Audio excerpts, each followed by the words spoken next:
Good morning, everybody. Good morning. Today, we'll consider 5 impressive judicial nominees.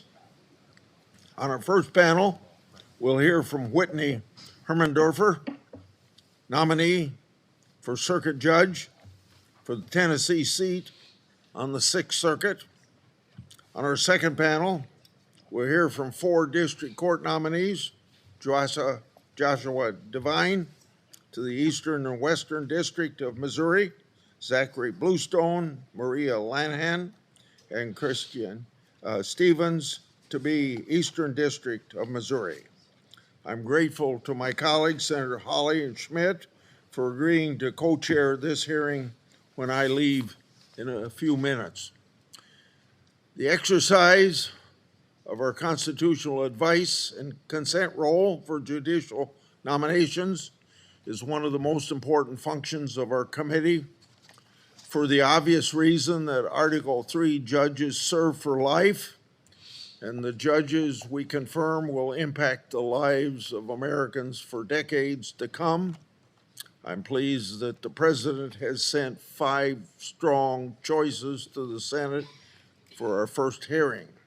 Although the controversial moments in our committee often draw the most attention, it's important to remember that we have a long tradition of cooperation across the aisle, even in the face of heated political differences.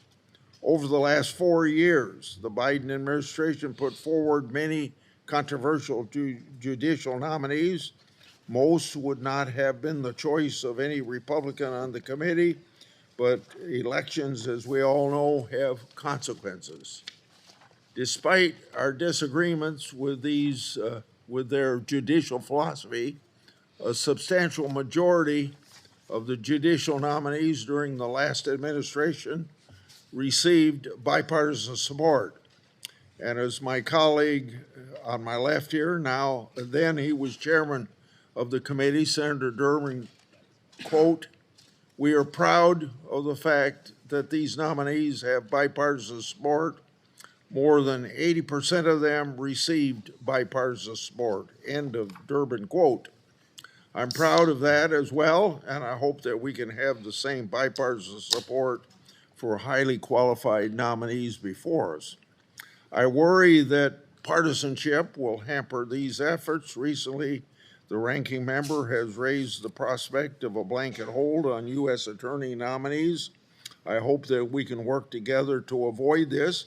Confirming U.S. attorneys by roll call will consume more than 230 hours of Senate floor time and will keep us from working on other important matters for the American people. There is a long-standing precedent that U.S. attorneys are confirmed by voice vote or unanimous consent with few exceptions. I understand and know where some Democrats are coming from, and that is because our former Republican colleagues held several U.S. attorneys at the end of the last administration.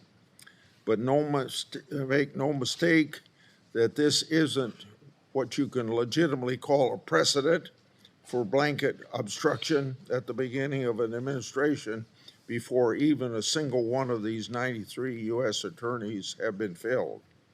Holds should be used selectively, and this senator has used holds as well.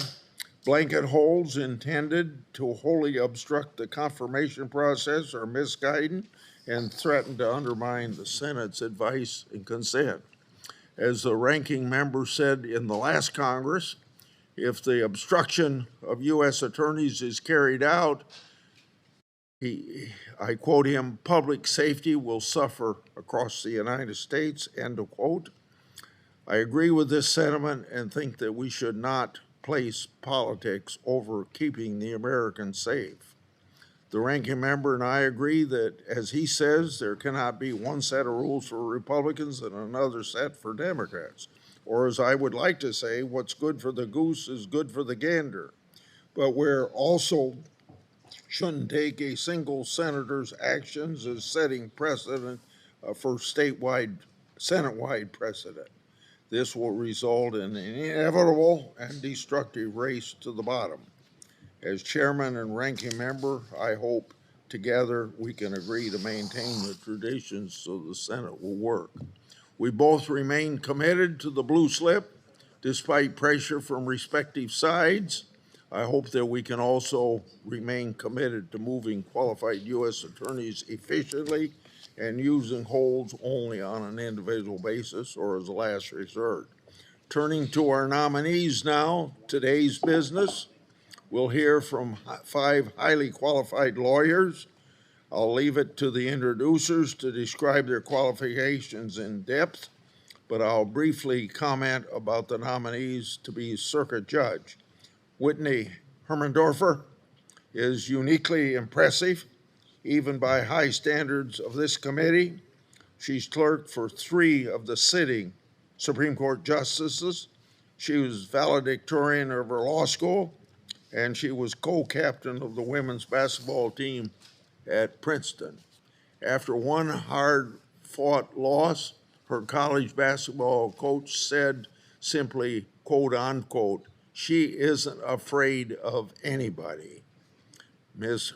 Hermendorfer's grit is not limited to the basketball court. As the director of the U.S. Strategic Litigation Unit in Tennessee, she's led major cases on important issues of civil rights and the separation of power. She is widely praised by practitioners across the political spectrum for her brilliant legal mind, hard work, kindness, and professionalism. Our district court nominees are also highly qualified, and I'll let Senator Hawley and Schmidt speak about them and their qualifications. We look forward to hearing from each of them today. Now, Senator Ranking Member Durbin, Senator Durbin. Thanks, Mr. Chairman. This is an historic meeting for the approval of federal judges. We're doing things differently today than they've ever been done since I served in the United States Senate. What's happened? Well, a decision was made last week by Attorney General Bondi that the Justice Department would no longer cooperate with the American Bar Association rating process for judicial nominees. What's going on here? Why is this being changed so abruptly? Well, you look back and you can understand it if you look at the history of it. During the first term of Donald Trump, the names were submitted to the American Bar Association of each of his judicial nominees. 9 of those nominees were found unqualified to serve on the federal bench by the American Bar Association. Yet President Trump, in his first term, pursued it anyway. 8 of them ended up being approved for the bench. What is that all about? The American Bar Association has a process of going to the peers and colleagues of the nominees and asking, what was your experience in the courtroom as a judge, as co-counsel, as opposing counsel? What did you think this individual was doing in their professional capacity? Were they prepared for the case? Did they comport themselves honorably? Just basic questions. And the nominees then are subject to rating by the American Bar Association. Qualified, well qualified, unqualified. Under Trump's first term, as I mentioned, 9 or 10 were found unqualified. 8 of them were approved for lifetime appointments to the federal bench. All right, so Durbin, what about your nominees under President Biden? 235 were approved by this committee. Were any of them found unqualified by the American Bar Association? Not one. So the difference is the Attorney General has decided to protect against the vulnerability that some nominees, maybe even some today, might have been found unqualified. I think that's a mistake. I think that kind of professional evaluation, which has been going on under presidents of both political parties for decades, should continue. But the Trump administration, second term, has decided the ABA is no longer welcome to review judicial nominees. That's a mistake.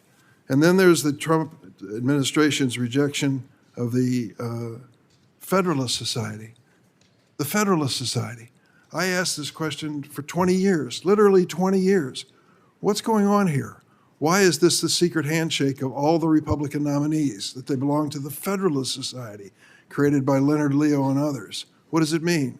A lot of the nominees would say, oh, it's just a free lunch. Go and listen to a lecture, it doesn't mean a thing.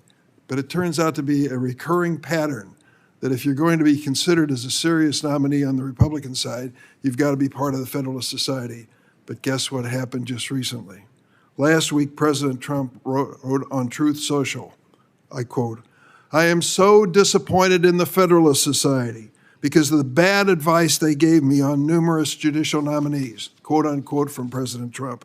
He also called one of the organization's longtime leaders, Leonard Leo, quote, "a real sleazebag," close quote, who, quote, "probably hates America," from President Trump's own mouth. Yet during his first presidential campaign, then candidate Trump, quote, said, "We're going to have great judges, conservative, all picked by the Federalist Society." President Trump's mindless inconsistencies are a classic example of situation ethics. But when they toss out the American Bar Association and they toss out the Federalist Society, they don't want anyone looking over the shoulders of the nominees to find out what they believe, what they've said, what they've done. I don't get it. I don't think that's in the best interest of picking the right people for the judiciary of either political party. And then there's this issue that the chairman raised, and he and I are friends, so this is not a personal thing. We have been wrestling with this, at least between us in conversation, for weeks about how to resolve it. Here's what it boils down to.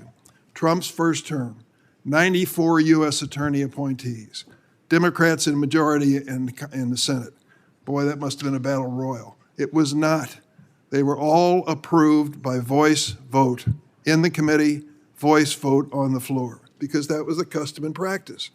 We decided that we'd do a background check through the FBI of these U.S. attorney nominees and then basically agreed to them on a bipartisan basis. Things were going along pretty well. I think both political parties felt that it was a fair process. And then something happened. One of the senators from the state of Ohio, J.D. Vance, who went on to become vice president, decided to object to these voice votes on the floor of the United States Senate. So he wanted to put 2 or 3 days of procedure into the choice of each of the U.S. attorneys. It stopped the process. As the chairman just noted, when you start taking 3 days or 4 days for 93 nominees, you start eating up the calendar of the Senate, and they can't do anything else. I appealed to J.D. Vance, then senator at the time, saying, you don't want to do this. To put an end to this process is just not appropriate, and it's not fair to these nominees.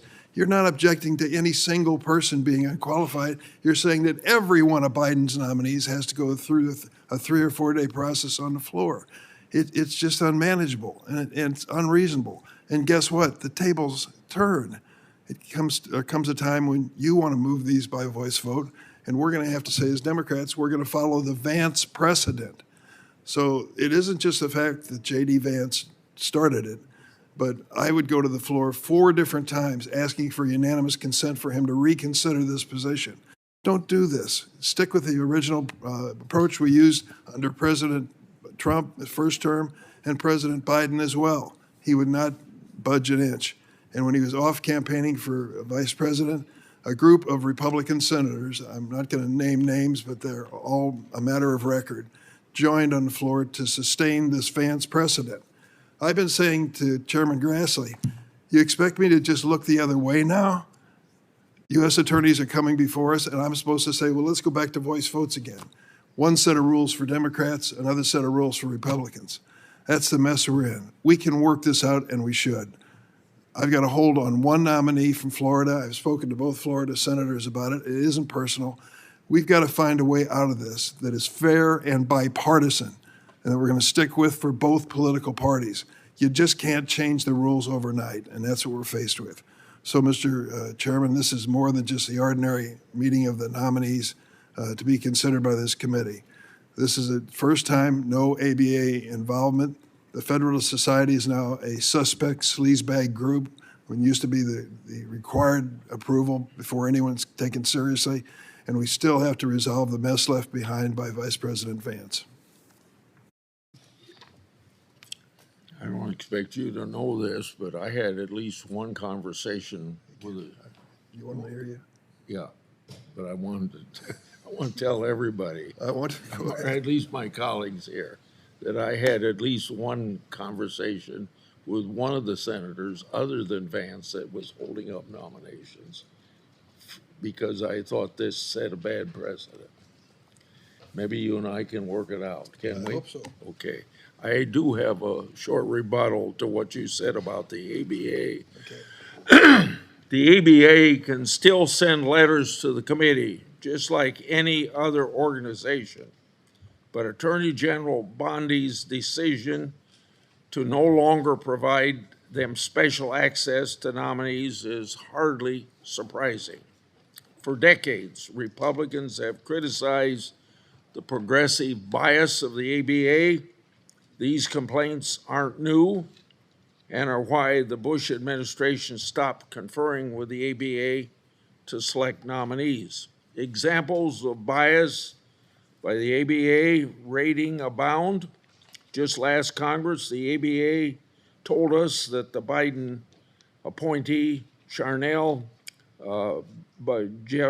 Kendron, was quote unquote qualified to be a federal judge. At the hearing, she didn't even know what the Article 2 of the Constitution was. The same ABA famously told us that Republican appointee Judge Frank Easterbrook, a highly respected law professor who had argued 20 cases before the Supreme Court, was in some members' estimation not qualified. The ABA has chosen to act as a partisan progressive organization. They advocate for transgender causes, racist DEI policies, and the outlandish assertion that the Equal Rights Amendment is now part of the Constitution. The ABA has recently sued the Trump administration for cutting U.S. aid funding, and its current president has publicly attacked the administration. The ABA's political bias is obvious and has been for years.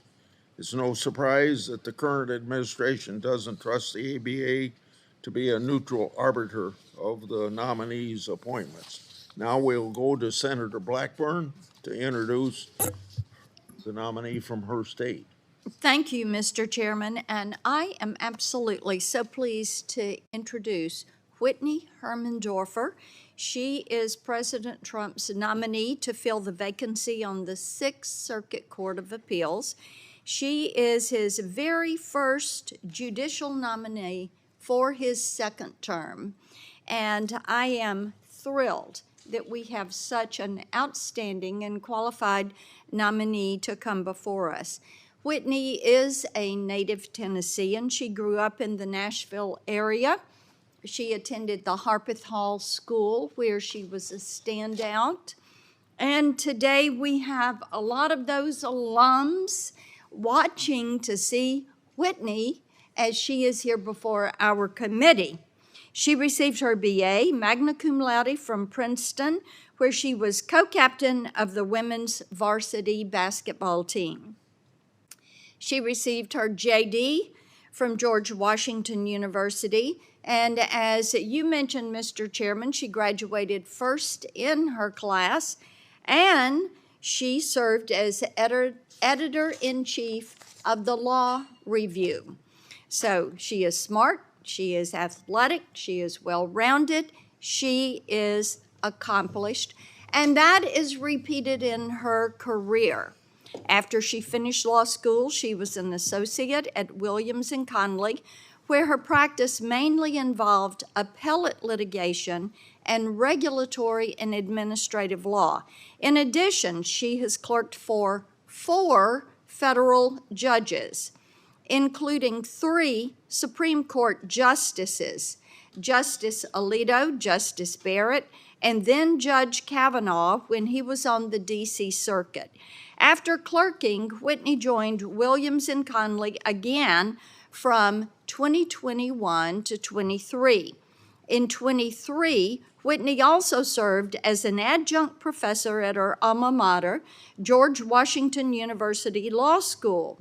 Since 2023, Whitney has served as director of the Strategic Litigation Unit in the Office of Tennessee Attorney General Jonathan Skrmetti. In that role, Whitney leads a team of talented attorneys in the AG's office, fighting to protect the interests of Tennesseans and our state's enacted policies. In his second term, President Trump is looking to fill our federal judiciary with the best of the best. There is no doubt in my mind that Whitney fits this mold. She will be a tireless advocate for our Constitution, someone who will apply the law as it is written, not try to rewrite the law or the Constitution from the bench. And she's eminently qualified to serve on the Sixth Circuit. I could not be more honored than to support her nomination. And Mr. Chairman, I'm looking forward to working with you and Leader Thune to really get her confirmation completed very soon and see her seated on the bench. Thank you. Senator Hagerty. Chairman Grassley, Ranking Member Durbin, thank you for allowing me to join today. It's my privilege to join Senator Blackburn in introducing Whitney Hermendorfer, a terrific Tennessean and someone who is now President Trump's nominee to be Circuit Judge of the United States Court of Appeals for the Sixth Circuit. Whitney's story begins at home in our home state of Tennessee. Let me begin with her academic background. She may well be the most credentialed lawyer to ever appear before this committee. Whitney began at Princeton University, earning her sociology degree magna cum laude. While she was excelling in the classroom, she was a leader on the court, a different sort of court, serving as co-captain of the women's varsity basketball team. Next, at George Washington University Law School, she graduated first in her class. Not only that, Whitney served as editor-in-chief of the Law Review, making her scholastic success all the more impressive. Whitney then accumulated the most prestigious series of clerkships that I've ever seen. She clerked on the District of D.C. for my friend Judge Dick Leon, for then Circuit Judge Brett Kavanaugh, and finally on the U.S. Supreme Court for Justices Samuel Alito and Amy Coney Barrett. Frankly, that's remarkable. Most recently, she served as the director of the Strategic Litigation Unit in the Office of the Tennessee's Attorney General. She served as the lead strategist and advocate for the state of Tennessee in its most complex and its most sensitive cases. Whitney's distinguished herself in that role. As an advocate, she brings profound insights regarding the structure, the genius of our Constitution. She weaves careful, nuanced reasoning throughout her briefs and oral arguments, earning the respect of the judges before whom she appears. She's proven that she has the experience and the demeanor that our very best judges possess. Though impressive, Whitney's professional achievements are only one side of this exceptional person. Her story is classic Tennessee. She hails from Franklin, just south of Nashville, child of a songwriter, a musician, and a stay-at-home mother. She graduated from Harpeth Hall High School and was the co-captain of her school's basketball team that won the state championship during Whitney's senior year. Now, back at home in the rolling hills of Middle Tennessee, Whitney fills what little spare time she has as a proud wife and mother of 3 daughters, and somehow still finds the time to fit in coaching her daughter's 3rd grade basketball team and teaching Sunday school at her church. You can't spend 5 minutes with Whitney and not be impressed by her humility and her genuine kindness. Her optimism is simply infectious. But perhaps most important is Whitney's genuine love for our Constitution.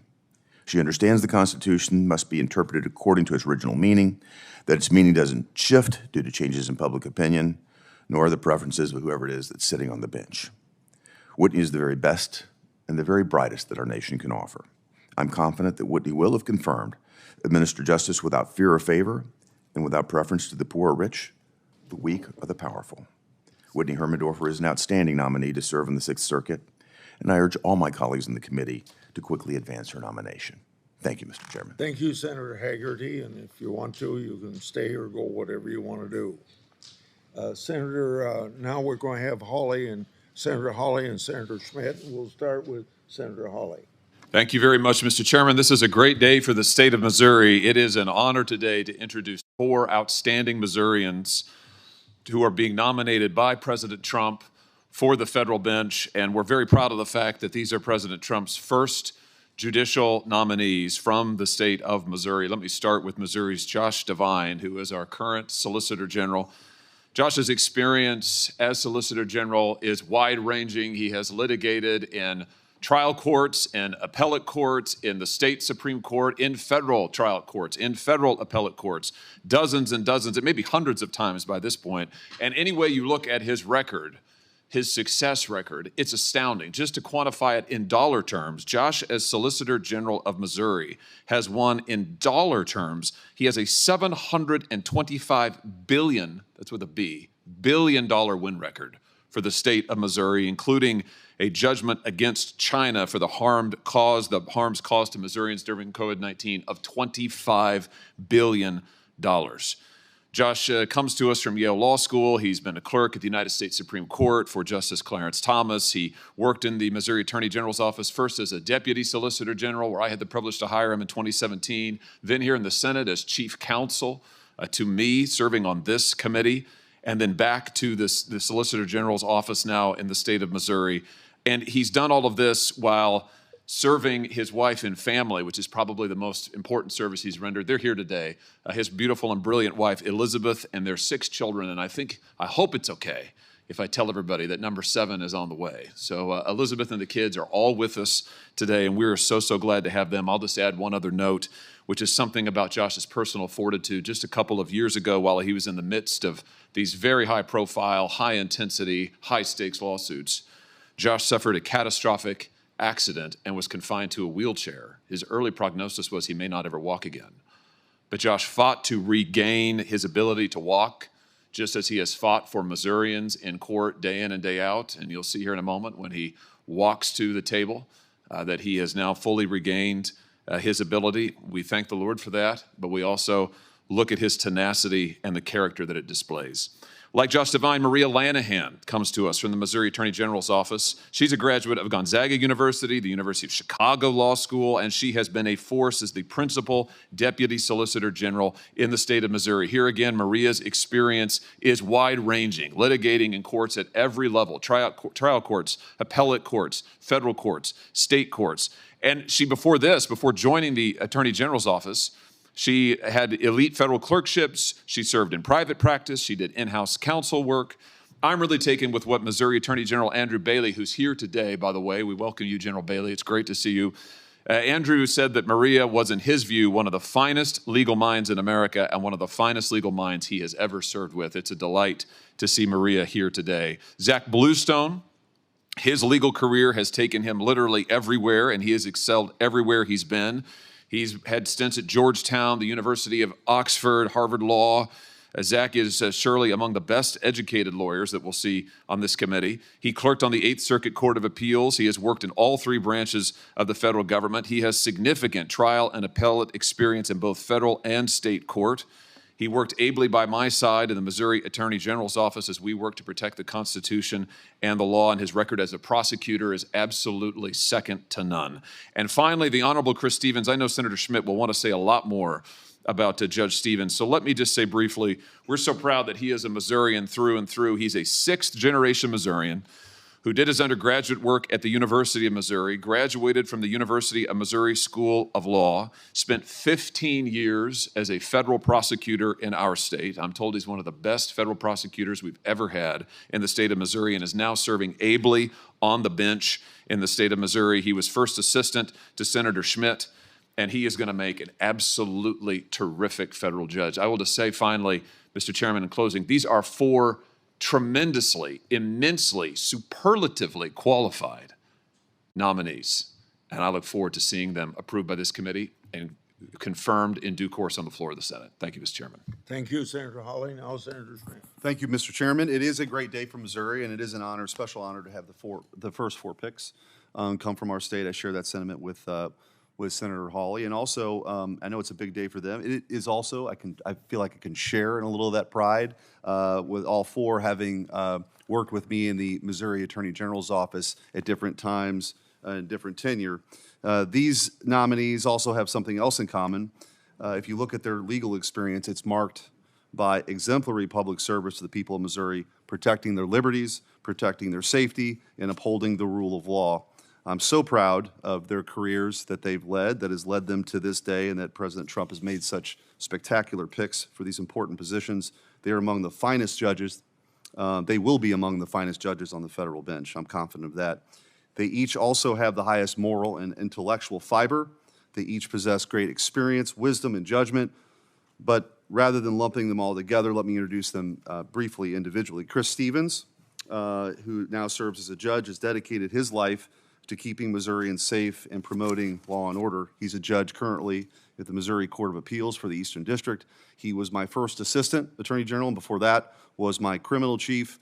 When I succeeded Josh Hawley, Senator Hawley, as attorney general, you have to build a team, and you have to really utilize that social capital that hopefully you've built up, and you're asking around who are going to fill some of these important positions when you're new to that spot and your core team. And his name just kept coming up over and over by respected lawyers that I knew, and I knew that we wanted to have a role to play in keeping Missourians safe. And so Chris doesn't live too far from where I live, and we met at PJ's Tavern and had a couple bush lights, and I immediately knew that Chris Stevens was the right guy, and he proved it over and over that he is somebody very capable. Outside of his tenure in the Missouri Attorney General's office, he had a distinguished career, graduating with academic honors from both the University of Missouri undergrad and at the University of Missouri School of Law, where he was editor-in-chief of the Missouri Law Review.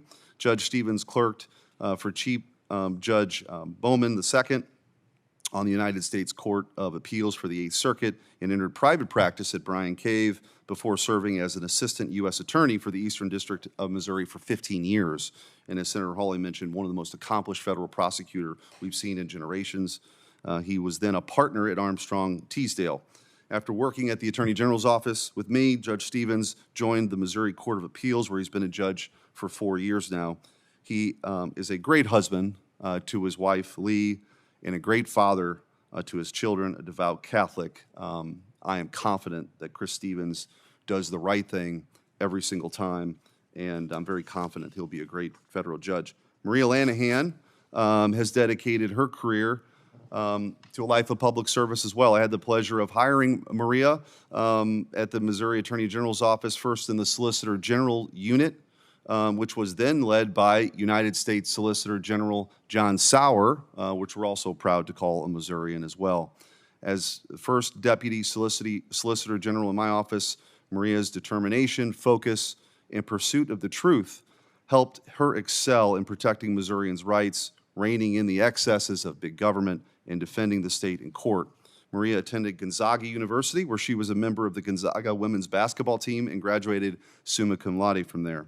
She then attended the University of Chicago School of Law, where she was the articles editor at the University of Chicago Law Review.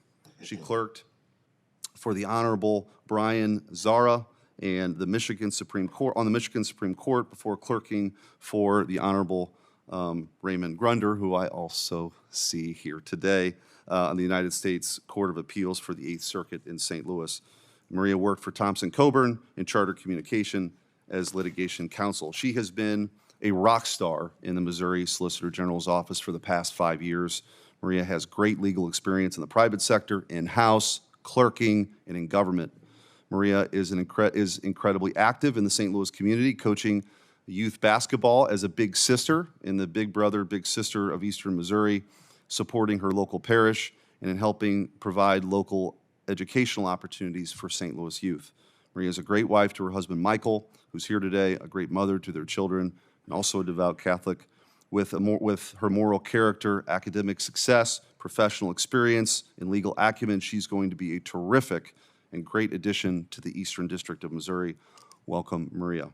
Zach Bluestone, I just want to say a quick word also about Zach. I had the pleasure of having Zach in my office on the Solicitor General unit for the first 2 years that I was Attorney General in Missouri.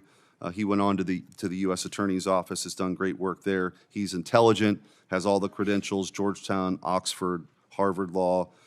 He's had world-class training.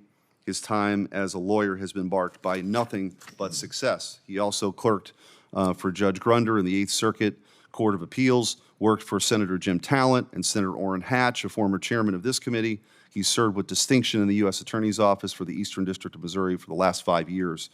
He's worked in all 3 branches of government and in both state and federal government. He's dedicated his life to promoting law and order in our state and has done with such distinction in his views towards the rights and privileges of American citizens who stand accused of crimes. He's a man of the highest moral character, a faithful Christian. He's also going to make an excellent judge. Josh Devine, a lot has been said about Josh. He's done great work with Attorney General Bailey, did great work with Senator Hawley, worked for me very briefly before coming to the Senate. He's brilliant, motivated, somebody widely respected for his thoughtful approach to law, to moral questions, and to keeping Missouri safe. He's going to be a great judge as well. Thank you, Mr. Chairman. Thank you, Senator Schmidt. Now would Ms. Hermendorfer please come to the table? And before you're seated, would you please let me swear? Do you swear that the testimony you're about to give before this committee will be the truth, the whole truth, and nothing but the truth? So help you God. Please be seated. And our custom is that before you give your opening statement, if you want to introduce anybody, please do that. Proceed.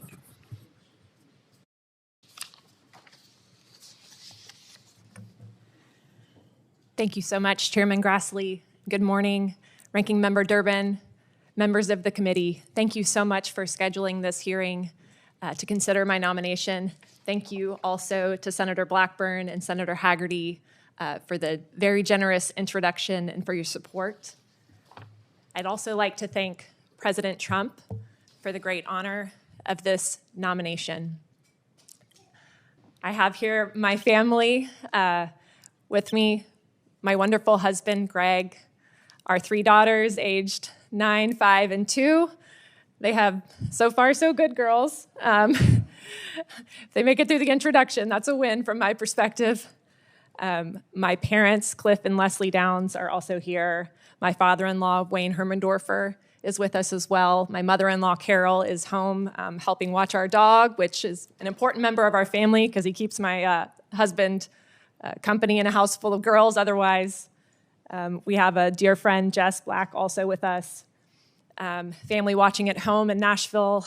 We have blessed to be with many family members, my sister Julianne and her husband Luke, their 2 children, my brother-in-law and sister-in-law, AJ and Jenny Hermendorfer, also in Nashville with their 2 kiddos, one on the way.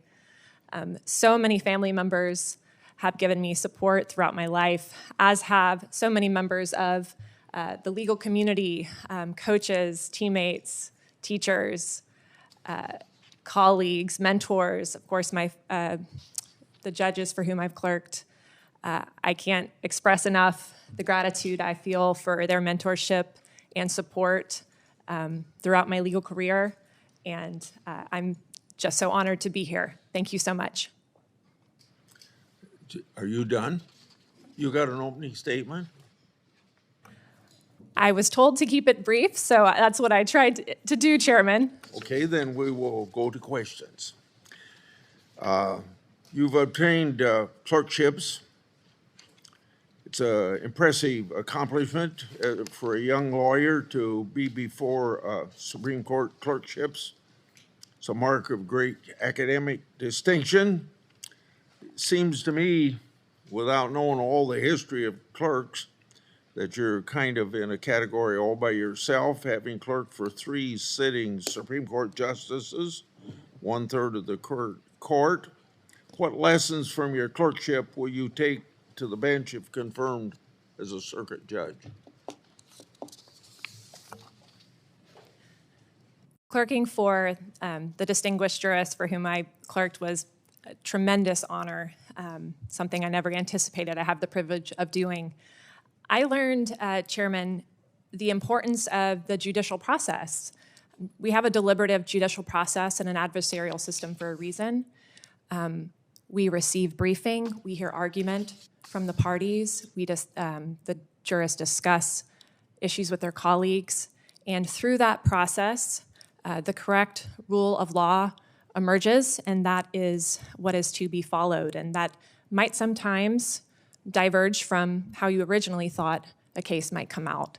So the importance of the process is one thing I learned. Of course, I had exposure at all 3 levels of the federal judiciary to a tremendous volume and array of types of legal matters, from sentencing hearing revocations to the most meaningful constitutional questions at the Supreme Court of our generation.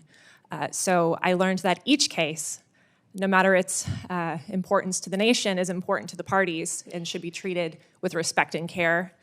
And finally, I learned that you can go through that process and issue the correct rule of law, and in our system, people might not always agree with the decisions that courts hand down. And it's important to understand that in our system, decisions will not always be popular, and that it takes grit and courage and determination to carry out your Article 3 obligation under the Constitution. And so those are things I witnessed in the jurists for whom I clerked, and I would try to take with me to the bench. You've also practiced law at a highly regarded law firm, and you've led litigation for the state of Tennessee and some of our country's most important recent cases. Nevertheless, some progressive organizations have suggested that you lack the requisite experience to be a circuit judge. So can you tell us how many cases you've served as counsel for a party or as an amicus? My best estimate is I've served as counsel in probably about 80 to 90 cases, distinct matters ranging from state court, federal court, primarily practiced in the federal courts of appeals and federal district court. And so I think recently the cases have come fast and furiously, and I've been privileged to handle a number of nationally significant matters on behalf of my home state of Tennessee, as well as many other states. Have your experience as a lawyer for the state of Tennessee and on behalf of private clients prepared you to be a judge of the Sixth Circuit? I would hope they have, Chairman. Again, I've represented clients at the law firm of all types, from individual criminal defendants to asylum seekers to businesses to Fortune 100 companies to mom and pop stores. In my current role as director of the Strategic Litigation Unit, I've recruited 7 to 8 attorneys into our office to litigate some of the nation's most significant and complex constitutional, statutory, and administrative procedure matters on behalf of Tennesseans. And through that experience, I have extensive knowledge of the federal court system and of how to approach many of the legal issues that would come before me if I were so fortunate as to be confirmed to the Sixth Circuit. My last question is, please describe what judicial independence means to you. So to me, judicial independence goes to the heart of the structure of our constitutional system. The founders set up 3 branches of government, co-equal branches, and the founders chose to vest accountability for 2 of those branches in the electoral process. So lawmakers are elected, and the president, so too, is accountable to the people through the electoral process. By contrast, the framers placed accountability for Article 3 judges in a different place, and that is judges are intentionally not accountable to electoral politics or to the majority in a political sense. Instead, they're accountable to the Constitution and to the rules that bind the exercise of the Article 3 judicial power. And that includes limiting judgments to cases or controversies. It means adhering to the jurisdictional limits that bind courts. And it means understanding that with the power to issue binding rulings that in some cases control the actions of private parties and coordinate branches of government, with that power comes great responsibility to ensure that rulings are proper in scope and legality. Thank you for answering my question. Now it's up to Senator Durbin, but before he takes over, Senator Hawley, you will take over for me now, please. Go ahead, Senator Durbin. Thank you, Mr. Chairman. Welcome. Thank you very much for coming before us today and bringing your great family. Terrific. Glad that they're here. So let's get down to basics.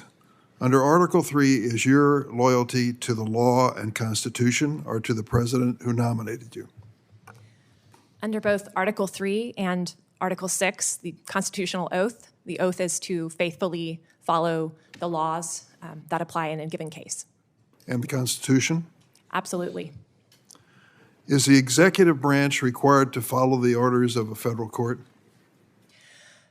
So, of course, this is an issue before the Supreme Court right now, and what I heard the Solicitor General say is how I understand the law as well, which is if there's a judgment issued by a court as to the parties, that absolutely binds the parties, and the way to go about your business if you disagree with an order is to seek maybe a stay or emergency relief or appellate review. And after you've exhausted all of those opportunities, is the executive branch of our government required to follow the orders of the federal court? Yes, if the Supreme Court issues an order at the end of the appellate review process, that order is to be followed as to the parties in the case. Ms. Hermendorfer, I'm a little bit interested in the decision that you and the state of Tennessee made to file an amicus brief in the Supreme Court in the case of Trump versus Casa. That case involved challenges to President Trump's unconstitutional executive order that purports to end birthright citizenship. President Trump's executive order has been blocked by a judge appointed by President Ronald Reagan, who said, and I quote, "I've been on the bench for over 4 decades. I can't remember another case where the question presented was as clear as this one. This is a blatantly unconstitutional order," referring to the order to end birthright citizenship. The state of Tennessee was not a party to that case. You filed this amicus brief voluntarily, and you reached a conclusion which the court ruled the most blatantly unconstitutional order in decades. Why? So, of course, we were amicus in the case, and the decision was made by the Attorney General, reflecting the values of Tennesseans, that we were not satisfied that all of the information regarding the contemporaneous meaning of the 14th Amendment was being presented to the various courts, given that the litigation was proceeding so quickly and at such a pace through the TRO and PI process. So our role as amicus, as is any amicus's role, which was to bring additional information that could be helpful to the court's attention. And what we did there was draw the court's attention to contemporaneous 1800s era sources regarding the meaning of the 14th Amendment. And I will note, Ranking Member Durbin, that even in courts that disagreed with the president's executive order, Tennessee's amicus brief was called out in particular as especially well written and mentioned by the judges in the hearing. So I'm hopeful that we provided helpful information as the court considered its decision, which is all you can ask is to ensure the court has all the information before it as it deliberates. Did you agree with President Trump on this issue? So the brief did not take an ultimate position with regard to the merits of the executive order. What it did was say the notion that this is an open and shut case is hard to square with the contemporaneous evidence and executive branch practice in the latter 1800s interpreting the meaning of the Citizenship Clause. And so I stand by completely those arguments and the historical sources that we advanced to the court. You heard my opening remarks, perhaps, when I related my experience with the so-called Federalist Society. I asked judicial nominee after nominee, why do you belong to this group? Well, it became pretty clear because this was the secret handshake, the calling card, if you wanted to be considered favorably to be a Republican nominee for a federal judgeship. Well, they seem to have fallen on disfavor with President Trump. Leonard Leo has been characterized by the president as a sleazebag, and he went on to say some other negative things about the Federalist Society. So now there's a new operation called the Teneo Network. Are you familiar with the Teneo Network? Yes, Ranking Member Durbin. Do you realize it was created by that same old sleazebag, Leonard Leo? I don't think I was aware of that. What is it? The Teneo Network, and I am a member as disclosed on my SJQ. I'm a new member, so I haven't had too much involvement, I will say. My understanding is that it's similar to the Federalist Society in that it's kind of a debating network and a networking group where individuals from across industries can get together and discuss the issues of the day and get insights into what challenges might be facing various industries. Listen, you must lead a pretty busy life. Your professional responsibilities, your family responsibilities. Why would you want to join this network so you can, well, describe for me, why would you want to join this network? So it was commended to me by colleagues, and I'm always interested as a Tennessean in connecting with other Tennesseans to discuss the issues of the day. I have not had any meaningful involvement given that I believe I was asked to join or invited to join a week or so before I was informed that I was receiving the nomination. And so I haven't attended since then any sort of events or been involved. Thank you. I'm going to yield my time now to Senator Blackburn. Just before I do, I just want to just clarify one thing to make sure I understood your answer, Ms. Hermendorfer, to my friend Senator Durbin's question. He's asking about the CASA case. He talked about your brief filed in the CASA case. The state of Tennessee was the party they're filing. Is that correct? That's right, and there's no filing that I would ever make or have made that would not reflect the interest of Tennessee. You're representing your clients. This is the state of Tennessee. You work for the state of Tennessee. That's correct. I'm a state public servant who has a client and adheres to the direction of my appointed boss, the Attorney General. And I think your amicus brief also spent a good deal of time arguing that courts do not have Article III power to bind non-parties. In other words, it was about universal injunctions or nationwide injunctions. Wasn't that a core piece of your amicus brief? That was an important part of the brief. Yeah, I thought so. Senator Blackburn.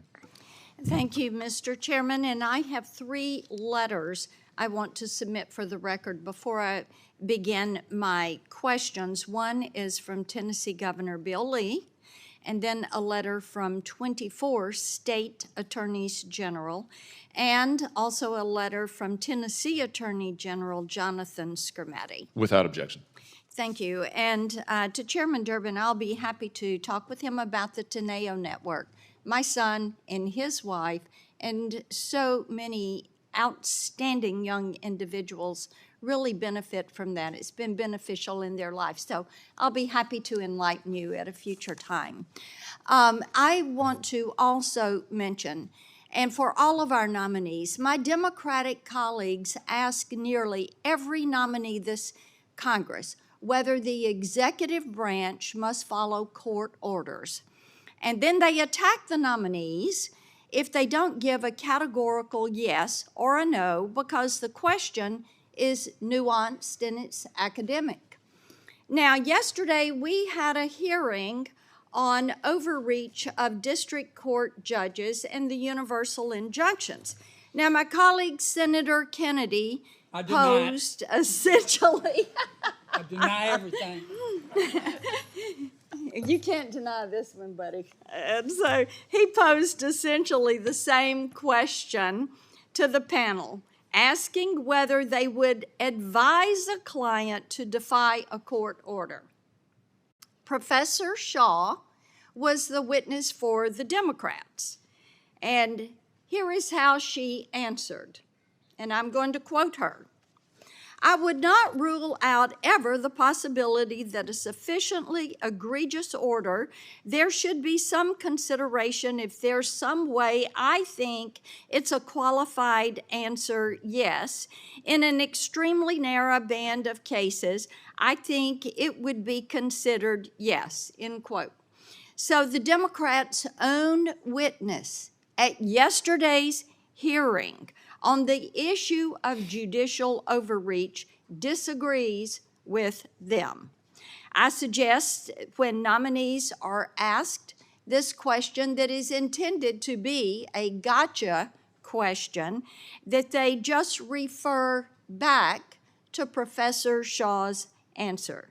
I think it's unfair to attempt to conjure up disputes with a hypothetical, and these nominees are clearly committed to the law and to the rule of law.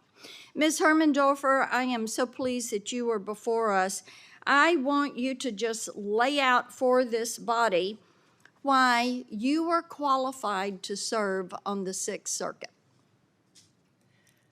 So my substantive experience ranges across complex areas of law. I've litigated as counsel dozens of cases in the federal courts across 9 circuits. I've argued cases in federal district court, circuit courts, been counsel of record in Supreme Court cases, state trial courts, state appellate courts. So I think my litigation experience serves me well, as does my clerkship experience, in which I was working within the judicial branch, getting a firsthand view of the deliberative process and the importance of treating every case and every party with care and respect. I think perhaps the most important qualification of my recent work is that I'm not a stranger to litigating cases that I know are going to be in the public spotlight and on which people have strongly held views in either direction. And when you're in a case like that, it is absolutely imperative that you treat every issue and every party and every opposing counsel with respect, because you have to model civility the most when you're in a hot button type situation. And I've also gotten a bit of a backbone by knowing that what I do will not always be well received by all members of the public. And I've learned how to take criticism and attacks and personal threats and move forward with professionalism and integrity. I know you're going to apply the law and you're going to protect people's individual rights. So let's talk about how you will approach cases that come before you. And describe your method of statutory and constitutional interpretation. Sure. So my method reflects that the enacted text or the ratified text reflects the will of the people as of the time of enactment or ratification. And so the Supreme Court has instructed that if the meaning of the text at the time it was enacted or adopted is clear, then that is the meaning that fixes your interpretation and governs the legal issue that might be before the court. Of course, there are situations in which you use other tools of interpretation, statutory structure, history, precedent, and you use all of those tools to get to the answer that binds the parties, and in no instance is your own view about what the policy should be govern or enter into the inquiry. Thank you. Yield back. Senator Whitehouse. Thank you very much. Welcome. Thank you. We are here in the Senate Judiciary Committee in interesting times, given the food fight that has erupted in the far right between what I would call the Leonard Leo big polluter faction of the court capture effort and the Trump MAGA election denial faction of the far right. And it's going to be interesting to watch as different candidates come forward, whether they look more like Leonard Leo big polluter faction sorts, or whether they look more like MAGA election denial sorts. But clearly, when you've got the president blowing up Leonard Leo as somebody who hates America, something is going on. What we do know is that probably $600 million was spent in the dark money court capture scheme that has been operating now for well over a decade, well over 2 decades, actually, in this country, and that still funds front groups that come before the Supreme Court on a regular basis in little orchestrated flotillas to give the justices the message as to what it is that the big donors behind that whole enterprise want.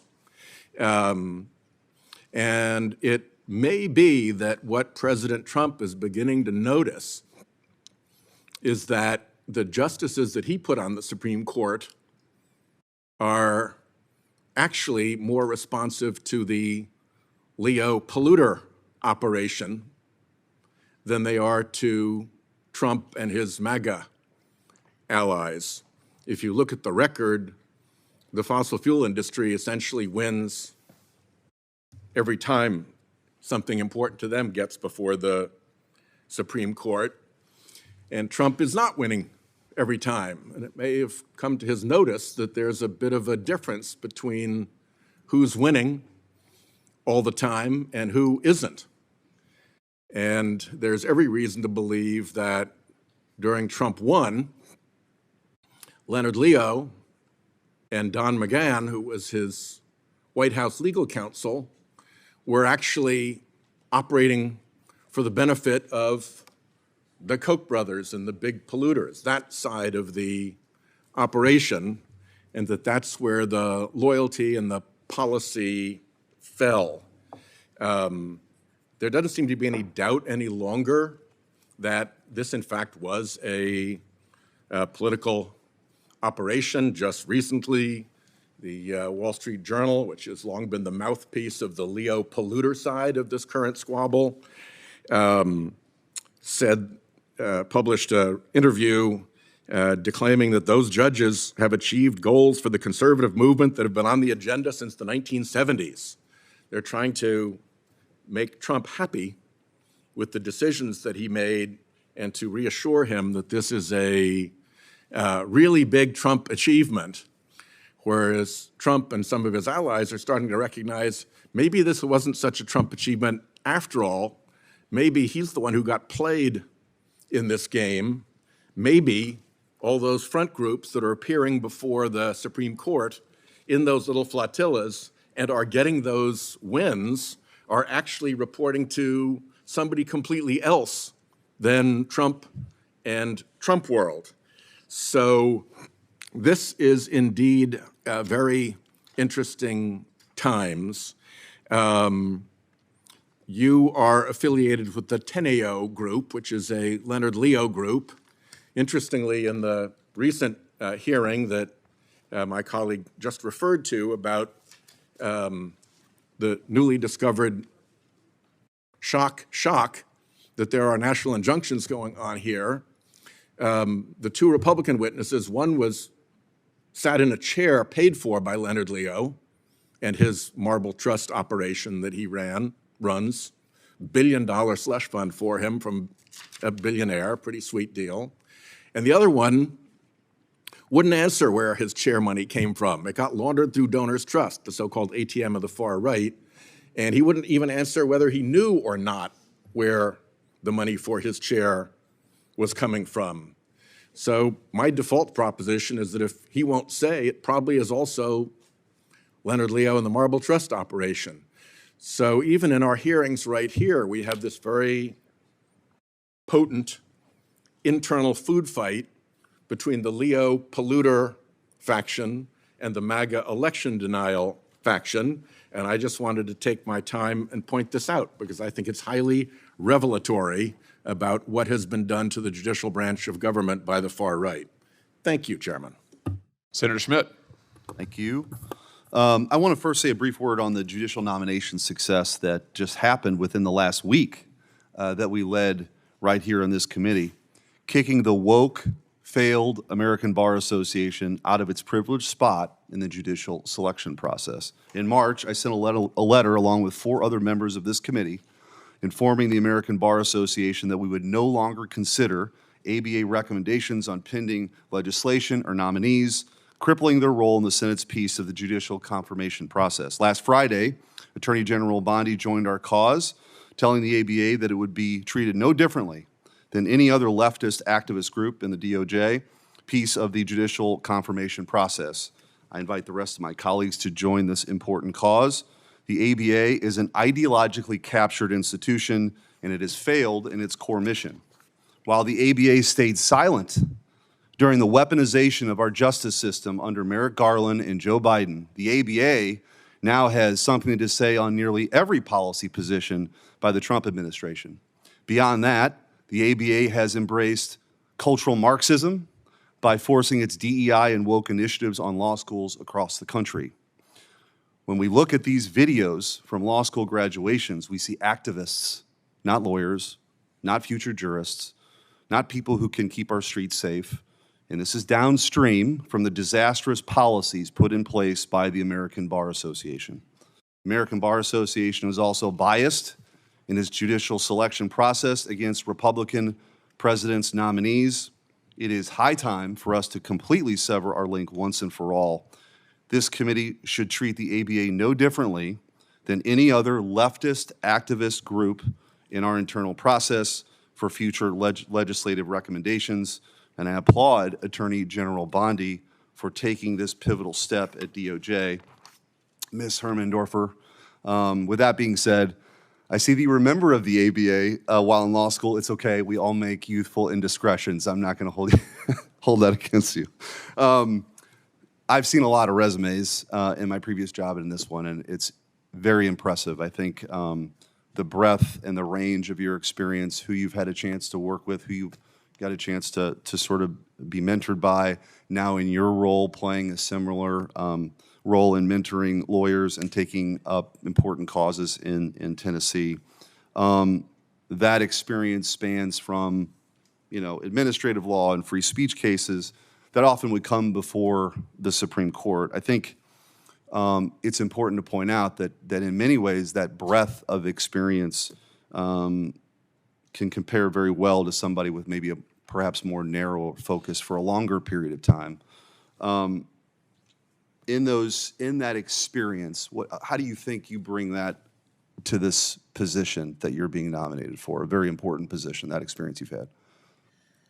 Sure. So I think familiarity with the subject matter, the bread and butter of federal courts of appeals are statutory interpretation, interpreting other legal texts, applying constitutional rules, and I've had the opportunity to immerse myself in that at the highest level for the past number of years now.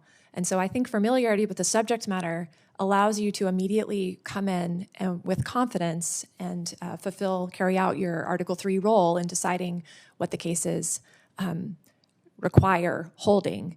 And I think being able to jump in is especially important given that many of these cases do proceed on an expedited timeline, and I've litigated emergency cases in the Sixth Circuit, and you're often under the gun.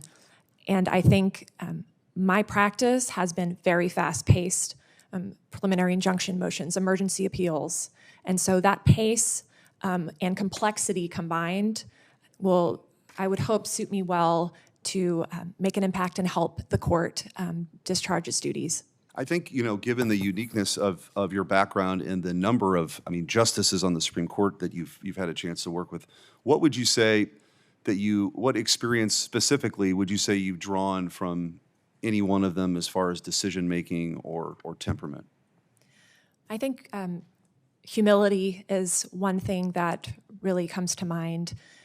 It is an extraordinary power, the Article III power, to decide cases and controversies and settles parties' rights in the most important cases, at least to the parties and certainly to the country sometimes. And with that power, again, comes great responsibility and humility to understand the proper role of a judge is to interpret the law and not to make the law or bend the law to whatever policy preferences the judge might have individually. And I think the justices and judge for whom I've clerked are models of that. Thank you. Thank you, Mr. Chairman. Senator Klobuchar. Thank you very much, Mr. Chair. Ms. Hermendorfer, Donald Trump has said, I have an Article 2, this is an exact quote, where I have the right to do whatever I want as president.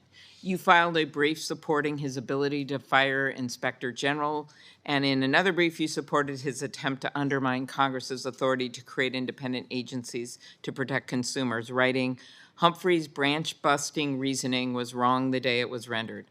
What is your view of Congress's constitutional authority to enact laws and create checks on executive power?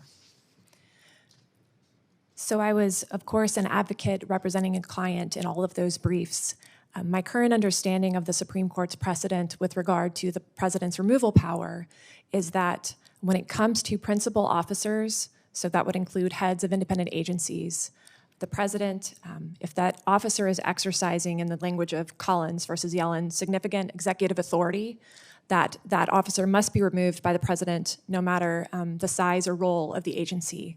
And in those cases you mentioned, Senator Klobuchar, the Supreme Court recently handed down an order staying the District Court, D.C. Circuit's decision and indicating that, with respect at least to the NLRB and the MSPB, that the president likely had the constitutional authority to remove those principal officers.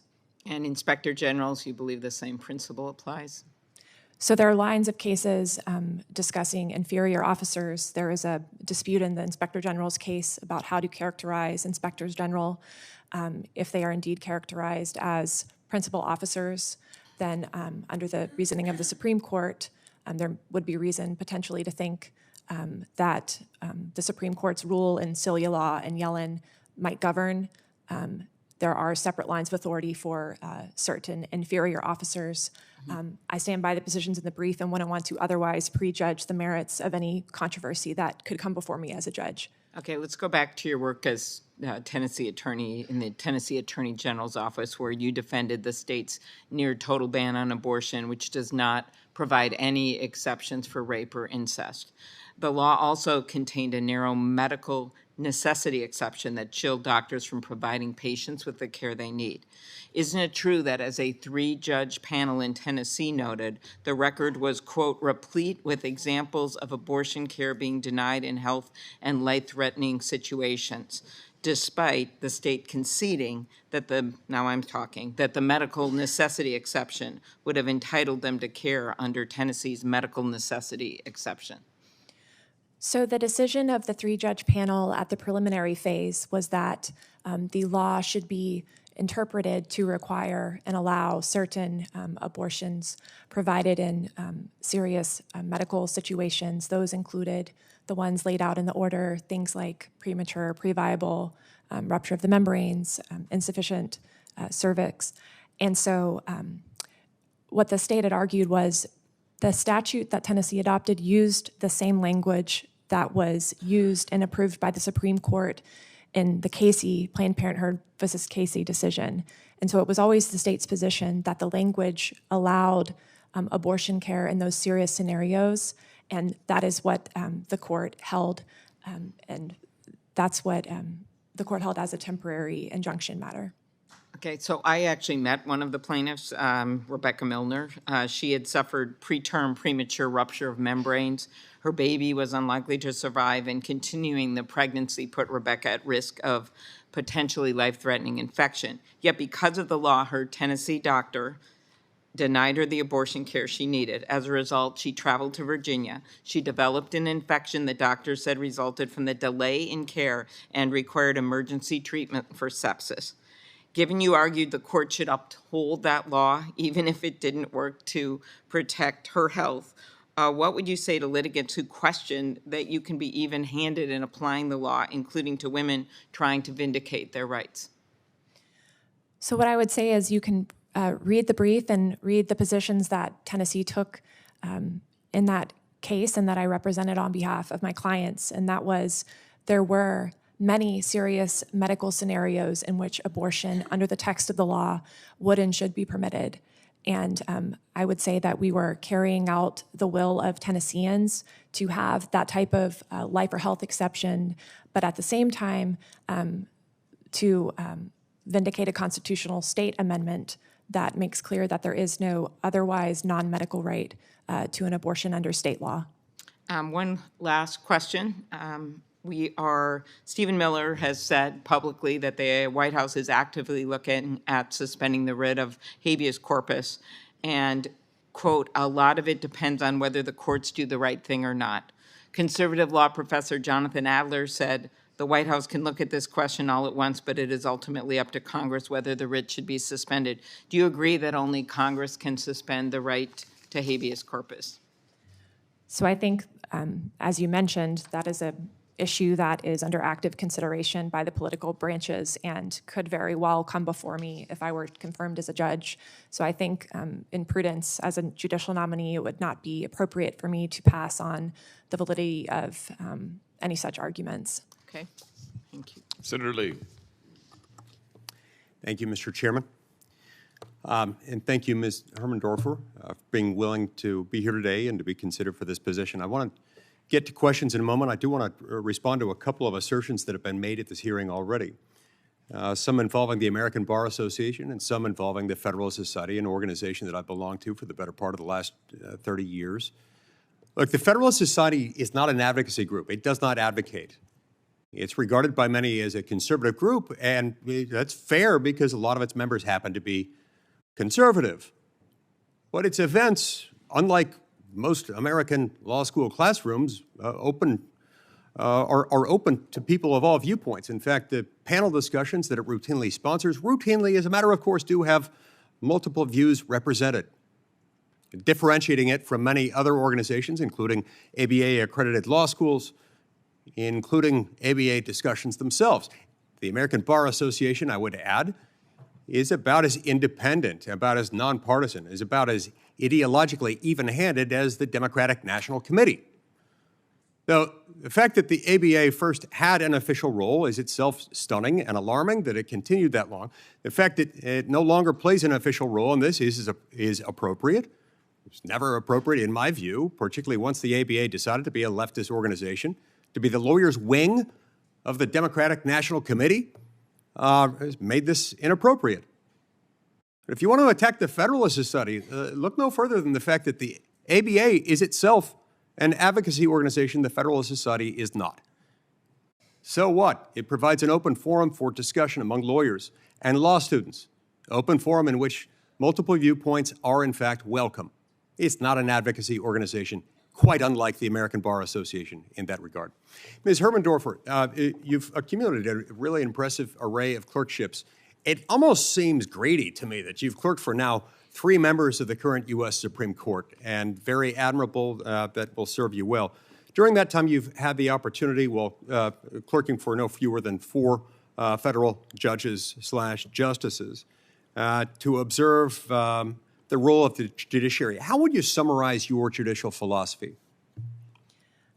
My judicial philosophy is that the law is to be interpreted by the judge and not made by the judge. And what I mean by that is, of course, there's new issues resolved and rulings made, but the judge is not supposed to, in the words of Alexander Hamilton in Federalist 78, substitute his or her passion or policy preference for the will of the people. And it's the will of the people that gives all of our laws and the Constitution validity, because that's the consent of the governed. And so the judge is intentionally unaccountable to the people, because there are times when the judge needs to issue counter-majoritarian rulings and protect rights against the majority. But with that comes the responsibility to issue appropriate orders and abide the limits on judicial power. In the same issue of the Federalist Papers, Hamilton also differentiated between will and judgment. What's your, in a sentence or two, just tell me what your understanding is of the difference between will and judgment and how you tell them apart as a judge. Judgment as a judge is applying the laws and the rules of decision neutrally to reach an outcome supported by the law. Will, by contrast, is superimposing the judge's own policy preferences against what the law would require and ruling that way in a case.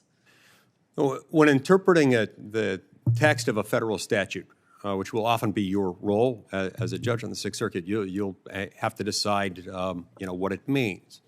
How best would you describe how to go about that? Subjective intent on the part of Congress as a whole, subjective intent on the part of the sponsor or this or that committee staffer who happened to write this or that report? Is it the original public meaning? How do you go about it? So the Constitution prescribes the appropriate way to make federal law, and that's bicameralism and presentment of the text. And yes, so the will of the internal decision-making process or intention is not what you look to. I'm so happy to hear you bring up Article 1, Section 7, one of the most overlooked parts of the Constitution, one of the most important and often overlooked. What happens when we neglect the twin obligations, the twin prerequisites of federal lawmaking, all federal lawmaking, bicameralism and presentment. What does that do? So from a state's perspective, especially, part of the grand compromise was having states with proportional representation in the Senate who could serve as a veto gate for any federal legislation moving through.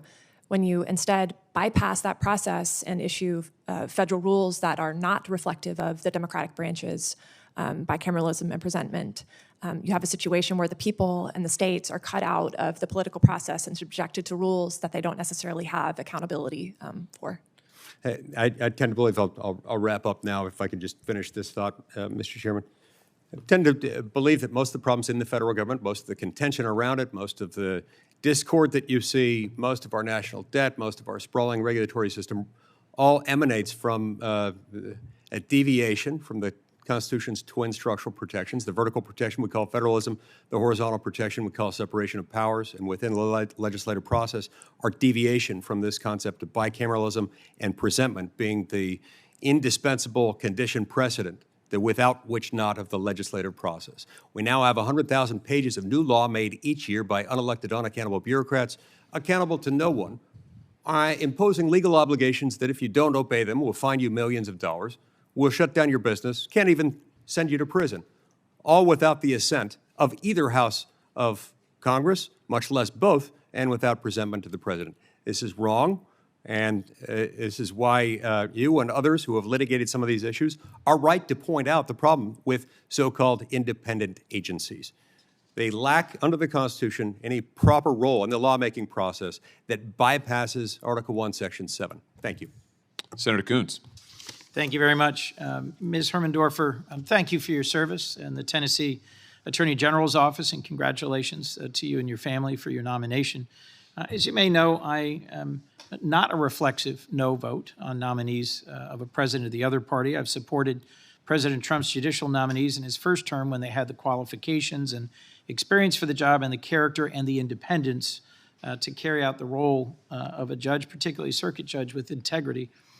I am concerned about the striking brevity of your professional record. You graduated from law school just a decade ago, and you spent 4 years with impressive clerkships, but often nominees for a position such as the circuit have real experience in court. Have you ever served as the sole or chief counsel in any case tried to a jury verdict? Not to a jury verdict, Senator. Have you ever served as the sole or chief counsel in any case tried to a final judgment? I've served as chief counsel in many final judgment cases in trial court.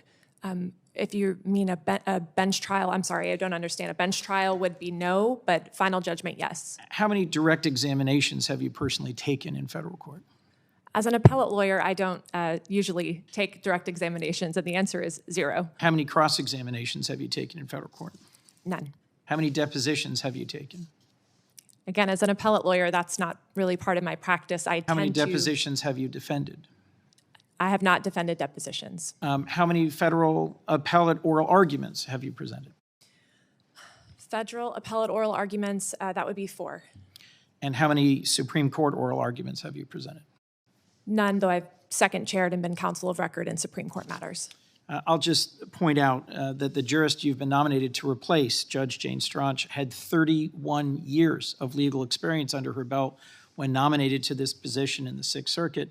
And the ABA, although disregarded by some, has long had a standard that without more than a dozen years of federal service, they would deem someone unqualified for positions such as what you've been nominated for. Let me move to a different issue. The Federal Rule of Civil Procedure number 65 sets out the rules of the road for issuing TROs and PIs, including whether a party moving must post a security bond. What factors should an appellate judge consider when ruling on a challenge to a security bond set or not set by a district court under FRCP 65C before issuing a TRO or a PI? So this comes up sometimes when the state is a litigant, and oftentimes parties can move to waive the security bond. And what a court is looking to is the gravity of harm to the potential appellant should the case the disposition in the district court be allowed to move forward. So it's similar to kind of the equitable considerations of harm and the gravity of that harm and whether it would be reparable or compensable on the other end. Thank you. And in what sorts of cases is it typical to set or require a security bond?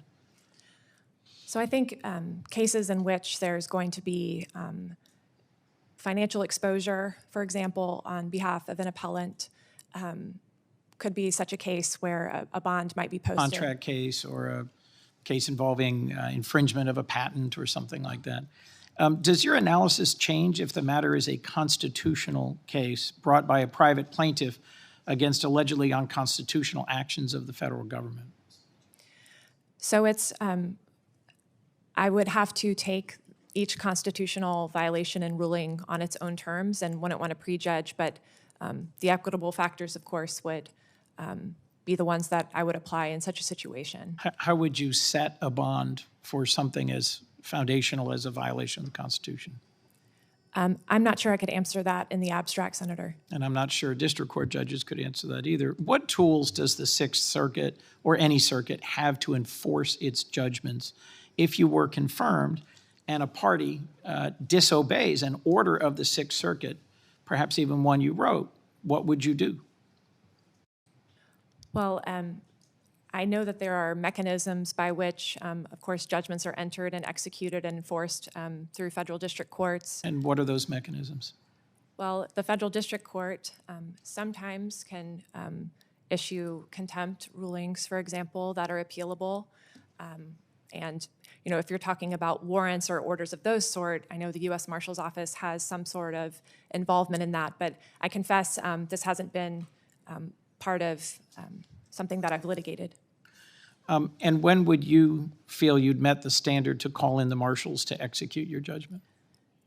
I think it's very difficult, again, to answer that question in the abstract. And I can just tell you as a party, I've followed the appellate process whenever I felt as though a judgment had gone the wrong way against me, and I've secured appellate relief in those situations.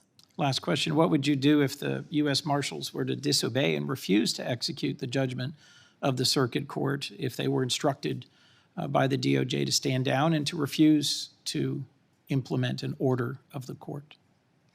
That would, as a probably junior appellate judge on my court, be something that I would look to my colleagues and whatever governing rules and precedents would govern that situation. But again, on the abstract, as a hypothetical matter. Ms. Hermendorfer, I hope this is an abstract and hypothetical matter, but it's one that occupies quite a few of us and quite a bit of our discussion on this committee as we come up against the question of whether or not we have a president willing to disobey orders of federal courts. Thank you for your testimony. Thank you, Mr. Chairman. Ms. Hermendorfer, we're going to go to Senator Moody, but let me just ask you beforehand, just to make sure that I'm clear. My colleague was just asking about the number of cases that you've tried to a jury and cross-examinations performed before a jury and direct examinations performed before a jury. What court are you being nominated to? The Sixth Circuit Court of Appeals. A court of appeals. Do you have any appellate experience at all? I have litigated probably over 100 appellate cases. Over 100 appellate cases. How many different courts of appeals, how many circuits, how many different circuits have you argued or litigated in front of? I've argued in front of 9 circuits in the Supreme Court. Nine circuits. Not argued, litigated. Litigated. 9 circuits in the Supreme Court, over 100 appellate cases. That sounds like quite a bit of experience to me. Senator Moody. Thank you, Senator Hawley, and thank you for running such an efficient hearing today as our chairperson. Appreciate your prior service to your state, ultimately, I believe, to this country. Thank you for being here today and standing willing to answer some really tough questions. I will note there's been a lot of attention brought to the ABA and whether or not every senator on the Judiciary Committee, or every senator for that matter who will have an ultimate vote, considers or should consider any recommendations. And, if that were important to the ABA, over the many years that people have been pointing out, they are becoming and perceived more and more and more as a partisan group. You would think they would stop doing things like awarding a progressive prosecutor who ultimately said that they would not prosecute laws that they didn't agree with politically and that a governor had to remove from office, after they were removed from office, giving them an ABA award would seem to be inappropriate. And so I think that organization should probably take to heart everything that has been said today, because that's the kind of things that they are still doing. And if they want to be taken credible by the United States Senate in determining who would make good judges, maybe when a judge is removed for saying they would not enforce or follow laws they don't agree with, or excuse me, a prosecutor was removed because they would not enforce laws they don't agree with, that might be something that would undercut the credibility of the ABA. You have gotten questions about your lack of experience in the trial court. Some of that may be related from the fact that you are serving just over a decade as a lawyer, and now you're going on to a very important appellate position. I think you'll be a great appellate judge. I am overwhelmed and really impressed by your background. I wonder if the predecessor in your role had clerked for 3 Supreme Court justices at the time that they were nominated.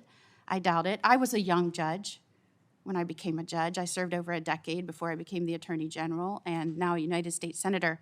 To some extent, I think that can bring a quality and a certain tenacity to move cases and a docket and deliver expediency in the judicial system for the American people that is much needed. In your opinion, how important is efficiency of a docket to being a good judge?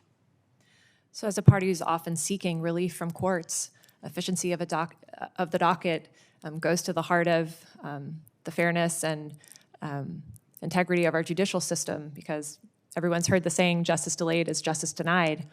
And I do think that is where my recent years of practice and the pace, again, I mean, there have been weeks when there was a day I filed a Supreme Court brief and a district court brief on summary judgment the same day in the same case. That's how fast our cases move.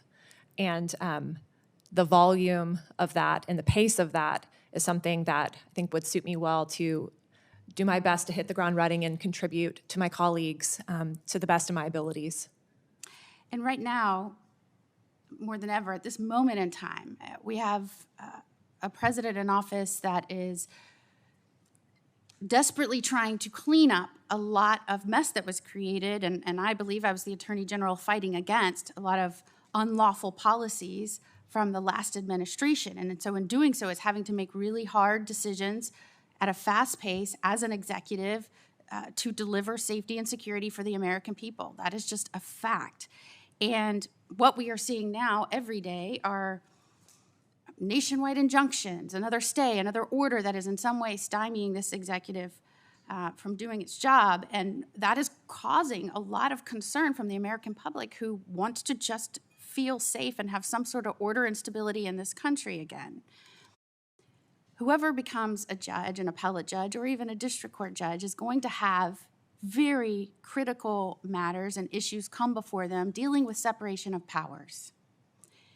And it is so important that we have judges that understand the importance of that and can rule on it quickly so that an executive's hands aren't tied for 4 years and they can't do what they have promised to do for the American people when it is within the law to do so. In your experience, what have you done to fight for the separation of powers? You know, we're more and more evolving into what feels like a separation of parties, which is undermining the stability of this constitutional form of government instead of a separation of powers. And what are cases that you could highlight for this committee where, as an attorney, you fought for the respect of separation of powers? So I've litigated dozens of cases involving the attempt by the federal government to, through rulemaking, for example, impose a rule onto states and onto state citizens that did not ever go through Congress. That includes the Title IX case. That includes cases like our challenge to the Section 1557 rule, which both of those involved gender identity-based rules being applied to states through the executive branch and not through Congress. Other cases, many other such cases, our office has litigated, and all those cases reflect the importance of our dual sovereign system and the importance of allowing states to govern themselves through their political processes, absent proper lawmaking by the federal branches. Thank you so much. And Chairman Hawley, I owe you a minute. That's right. I was so generous with your time, Senator. I'd like to enter into the record here a letter from 18 appellate attorneys, including the former Solicitor General of the United States, Paul Clement, all endorsing Ms. Hermendorfer, talking about her experience, talking about her expertise, talking about her outstanding record. Here's a representative quote. Ms. Hermendorfer has a brilliant legal mind, an outstanding work ethic, a strong sense of fairness and justice, a collegial manner, which we're seeing today, and an extraordinary record of academic and legal achievement. Based on our experience with Ms. Hermendorfer and her distinguished career in private practice and public service, we are confident that she possesses the character, temperament, and intellect to make her an asset to our nation's judiciary. And without objection, I'll enter that into the record. Senator Welch. Okay, thank you. Thank you very much, Mr. Chairman. You're hearing what is a real divide in the country and between the parties about what's happening in the justice system. I happen to think the ABA is an excellent organization. I'm disappointed the president is prohibiting the ABA from being involved. There's a different point of view on the so-called weaponization of what's happened in the Justice Department. But one of the elements that's emerging now is an incredible amount of criticism from the executive branch of judges who make decisions that the executive disagrees with. For instance, President Trump, referring to some judges, said, who decided against him, U.S. hating judges who suffer from an ideology that is sick. There's a reference to, by the president, judges who are, quote, monsters who want our country to go to hell. I don't think that's helpful. And just let me ask you, you've had judges rule in your favor. You've had judges rule against you. Is it your view that in your experience when judges have ruled against you, it's anything other than the exercise of their responsibility to decide the case as they see it, or is it motivated by some political ideology? Well, I think your question touches on foundational aspects of our system, which is we're a country that values political dialogue very much. At the same time, there no doubt are limits on violence, limits on criminal threats, things like that. So, I don't want anything I say here as a nominee to be seen as passing asking, judgment. You've been a litigant, so you've had cases decided, I take it, for you and against you in both cases. In either case, do you accuse the judges of having some political motivation when the judge decides against you? When a judge decides against me, I file an appeal and Right. litigate the appeal. And I will say, I've been an public official subject to criticism, and all I can say is it's part of the job and you do your duties. Right. Do you think it's proper for litigants to be using that kind of language when they disagree with the decision that a court has made? Well, again, as a nominee, I don't want to give a thumbs up or thumbs down to any particular category of statements. All right. Well, let me ask you this. I know you signed a letter, I think in your personal capacity, in support of, that was, I think, circulated in support of the Attorney General. And in that letter, there was a reference to, quote, a dark chapter of the United States Justice Department. What specifically were you referring to when you signed the letter that had that phrase in it? So that letter was on behalf of female members of the State Attorney General's offices. I could just tell you. I'm asking. I know who it was on behalf of, but what the letter specifically said, you're referring to a dark chapter of the United States Justice Department. So, explain what that dark chapter was and what specifically you had in mind.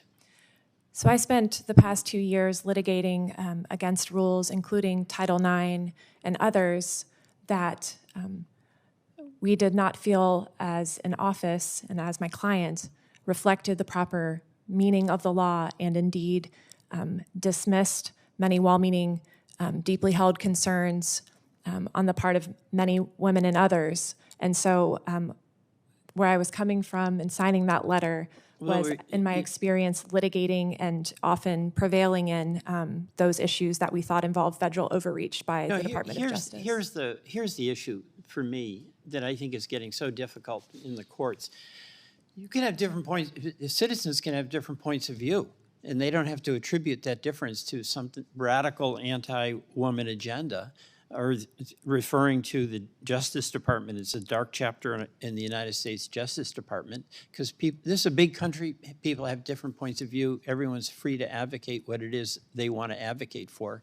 But now it is custom that if the decision goes against you, you have a president who starts talking about monsters who want to take our country to go to hell.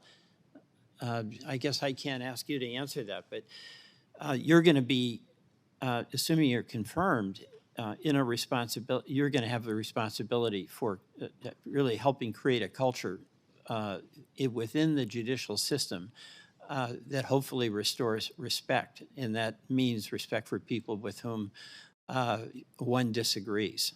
Thank you. I yield back. Ms. Hermendorfer, let me just stay with this question about the Title IX litigation that Senator Welch was just asking you about. Tell us about the Title IX litigation that you carried on behalf of the state of Tennessee. Sure. In April of 2024, the Department of Education issued a final rule interpreting Title IX, which of course bars discrimination on the basis of sex in any federally funded educational program, interpreting that language to bar discrimination on the basis of gender identity and other, quote, sex-based characteristics. And as part of that rule, which again was a rule, did not go through Congress, the Department of Education informed all federally funded educational institutions from pre-K through college that sex-separated spaces like locker rooms and bathrooms must instead be assigned by gender identity and not sex. And in similar ways, sex-separated programs like intramural sports and others fell in the ambit of that rule. Let me just stop you right there. I want to make sure we understand the significance of this. What you're saying is that the Biden administration used an administrative process to interpret a law, a landmark law passed by Congress, Title IX, to interpret it, to require your state, and indeed every state, to allow men, biological men, into women's locker rooms, to allow men, biological men, into women's sports, to allow men, biological men, into any space that a biological woman might otherwise claim under the ambit of Title IX. Is that correct? That's correct. And so you litigated on behalf of your state to preserve. Would you say that Title IX is a landmark piece of legislation? Absolutely. Would you say that Title IX took years, indeed decades, to achieve? That's correct. Would you say that Title IX is a cornerstone of women's sports and the ability for women to have the same opportunities as men at the collegiate level and indeed every level, to have sports opportunities, athletic opportunities, leadership opportunities? I mean, is this an important statute? It is, and for a former athlete, it hits especially close to home. Yeah, you've lived it, have you not? That's right. So when the Biden administration issued a rule, not a law, not passed by this Congress, a rule that would have completely changed the meaning of Title IX, would you say that that's a pro-woman agenda? We argued that the considerations of women were not adequately accounted for in the rulemaking process, and virtually every court to consider that rule, almost a dozen, agreed with the position Tennessee advanced on behalf of 6 states in our litigation. Every court virtually to consider the litigation agreed with your position. Is that correct?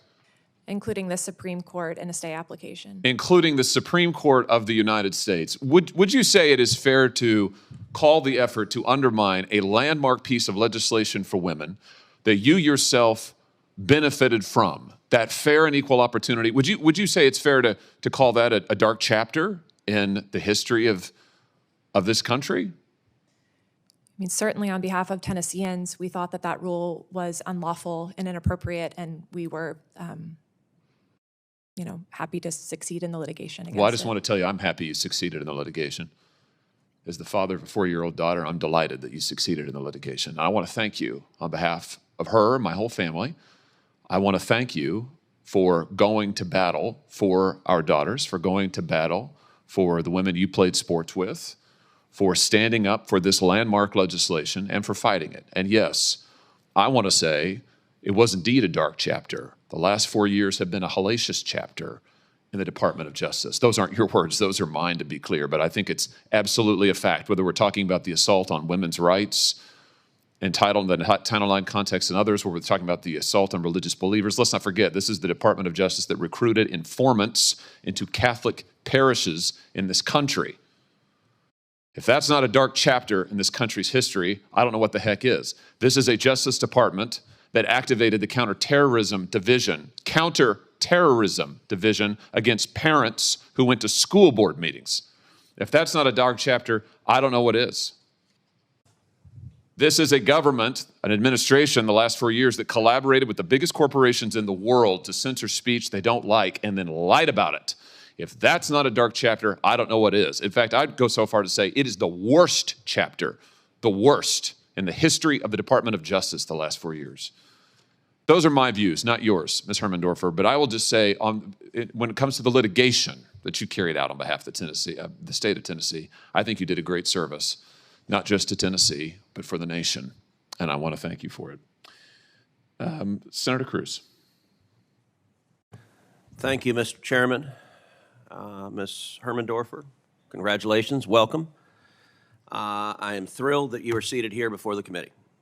You are the very first appellate court nominee put forth by President Trump in this new administration. And it's symbolic that the seat you've been nominated to fill is the same one Democrats tried to hand the nomination to a woman named Carla Campbell, Carla with a K, in the Biden administration. I'm glad that Republicans on this committee stood firm and stopped Ms. Campbell's confirmation. She had a deeply troubling record. She affiliated with an explicitly Marxist organization that called for a working class revolution and abolishing both the police and ICE. She financially supported a radical far-left candidate that said that Republicans were, quote, siding with the devil. And she repeatedly misled this committee about her past. That contrast tells a story.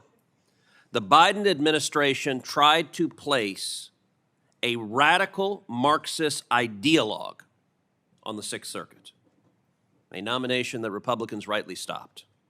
And now under President Trump, we are restoring judges who respect the Constitution and the rule of law to the bench. Ms. Hermendorfer, your academic record is extremely impressive. You've clerked for not one, not two, but 3 Supreme Court justices, then Judge Kavanaugh, Justice Alito, Justice Barrett. Now, I would note the chairman clerked for 1 Supreme Court justice, Senator Lee clerked for 1 Supreme Court justice, and I clerked for 1 Supreme Court justice. For the record, I'm going to say I'm pissed that you clerked for 3. And I may have to filibuster your nomination because of it. I hope not. But tell us what you learned clerking for those 3 jurists. So I've taken so many lessons from those jurists. That the role of the judge is to carefully listen to all parties and carefully deliberate with respect to all cases that come before him or her, and to treat colleagues and litigants with respect, and to understand that you can disagree about the law without being disagreeable.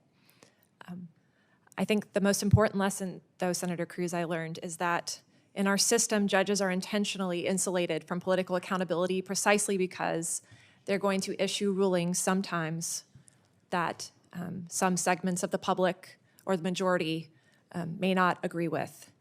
And that's not always a pleasant task, but it's necessary to preserve our system. And so too, it's necessary that judges have backbone and grit and courage in carrying out their obligations under Article 3. And so those are attributes that I witnessed and that I would try to take with me to the best of my abilities were I fortunate enough to be confirmed. So you also were a star basketball player at my alma mater at Princeton. Star might be a little strong, Senator. You were captain of the team. Tell us what you learned about playing competitive basketball at the collegiate level. I mean, my basketball journey started when I was very young, and my poor parents who are here, drove me around probably to every gym in Tennessee so I could pursue my dreams of playing college sports. There's nothing like having to wake up early at 5 a.m. in the snow and go down to the weight room to instill self-discipline and grit. And I've carried those lessons and the work ethic with me, and I've been knocked down many times, both on the court and off. And I learned that it's really about how you carry yourself, and your attitude and your effort can get you through even when you're facing challenges. And I guess lastly, I would say playing basketball, I had the pleasure of getting to know girls from all walks of life, from all over the state, all over the country. And so getting along with folks from different backgrounds and who have different perspectives is something I have experience with and would also try to take with me. Talk to us about the First Amendment and the importance of the First Amendment. Without sounding trite, it's the First Amendment for a reason. It protects both, the five main freedoms, the free exercise of religion. There's also the Establishment Clause, of course. Freedom of the press, freedom to petition the government when you want to change a law, freedom to assemble, and I can't remember if I said 4 or 5, but the importance of that is that in our system, the people have the power to express their deeply held views and to try to make political change. And it's not up to the government to stifle any views that it deems, heterodox or unorthodox. It is to protect the will of the people as they express it in their public announcements. Thank you, Professor. Senator Schiff. Thank you, Mr. Chairman. Ms. Hermendorfer, welcome. I'm sure aware that it was recently said by President Trump, quote, "It was suggested that I use the Federalist Society as a recommending source on judges. I did so, but then realized that they were under the thumb of a real sleazebag named Leonard Leo, a bad person who, in his own way, probably hates America." I want to ask you about this. You're a member of the Federalist Society, correct? That's correct. And for how long? For how many years? I believe I joined in law school, Senator. So over a decade ago, then. About a decade. And were you recommended for a judgeship by the Federalist Society? I have no knowledge of why I was recommended or whether the Federalist Society had any role. The Federalist Society does, though, recommend judges to the administration, do they not, or did they not? I had no involvement in that. I'm not sure. I've seen reporting to suggest they had some involvement, but I have no personal knowledge of that, Senator. Do you think, having been a member of the Federalist Society for over a decade, that they're under the thumb of a real sleazebag named Leonard Leo? Is that your view? In my perspective, the Federalist Society has been a wonderful place to get together with the many, many lawyers who are members and learn about the law and discuss issues. Aside from my own experience, as a judicial nominee, I don't think it's appropriate for me to comment on any public policy debate about the Federalist Society or the particular quotation you're referencing. Do you know Leonard Leo? I've met him a few times at Federalist Society events, but I wouldn't say that I know him well or that he knows me. Do you concur with the president's assessment that he's a sleazebag? Again, Senator, that type of interpersonal or political dispute I don't think is appropriate for me to comment on as a judicial nominee, given that either the president or Mr. Leo could come before me as party to a litigation. You clerked for Judge Richard Leon, did you not, on the district court? That is correct. How would you describe Judge Leon? When I worked for Judge Leon, I had a wonderful experience. I think he was a judge who treated everybody with fairness and impartiality and was wonderful to his law clerks, and it was a very enjoyable year clerking for him. And he took his responsibility seriously? In my experience, yes. and upheld the law and the Constitution in your view? We did our best to do so. You're aware that he ruled against the administration and against the president with respect to the president's executive order against Wilmer Hale? I am aware. Do you agree with Judge Leon's decision that the executive order was unlawful? That's pending litigation, and it would be very inappropriate for me to express a view on the merits of that litigation or any other active litigation. Well, no, the president has attacked the Federalist Society because the judges it has recommended don't always do what the president wants. Is that the role of a judge? Is that the role of Judge Leon or any other judge? Would that be your role to do what the president wants? That would not be my role. My role would be to carry out my oath, which would be to the Constitution first and foremost, and any other laws that bind the rules of decision. So you're willing to rule against the administration, against Donald Trump's executive orders if you believe them to be unlawful? If that's what the law requires, Senator. You are also an attorney at Williams & Connolly, is that correct? That's correct. And they represent Perkins Coie in the executive order case against that law firm, do they not? I am aware of that fact. Is it important that law firms be able to represent individuals or causes that are unpopular and that are at times in disagreement with the administration? So certainly as a lawyer who represents a client that has views that people don't always agree with, I think it's an important role of an attorney to take on matters no matter the political popularity. So you think it's appropriate for law firms to take on cases against the administration? I would not purport to limit any party in the representation that it would choose, and I don't want to be seen as commenting on any of the active litigation involving these issues. And would you agree that it would be inappropriate for a president or administration to try to punish a law firm for taking on a client whose interest was adverse to the administration? So, Senator, you're referencing, I believe, the pending litigation, and again, I've articulated why it's important for clients to have law firms. I'm not referencing any particular case. I'm asking you as a general principle, should the President of the United States be able to retaliate against a law firm that takes a case for a client whose interest is adverse to the administration?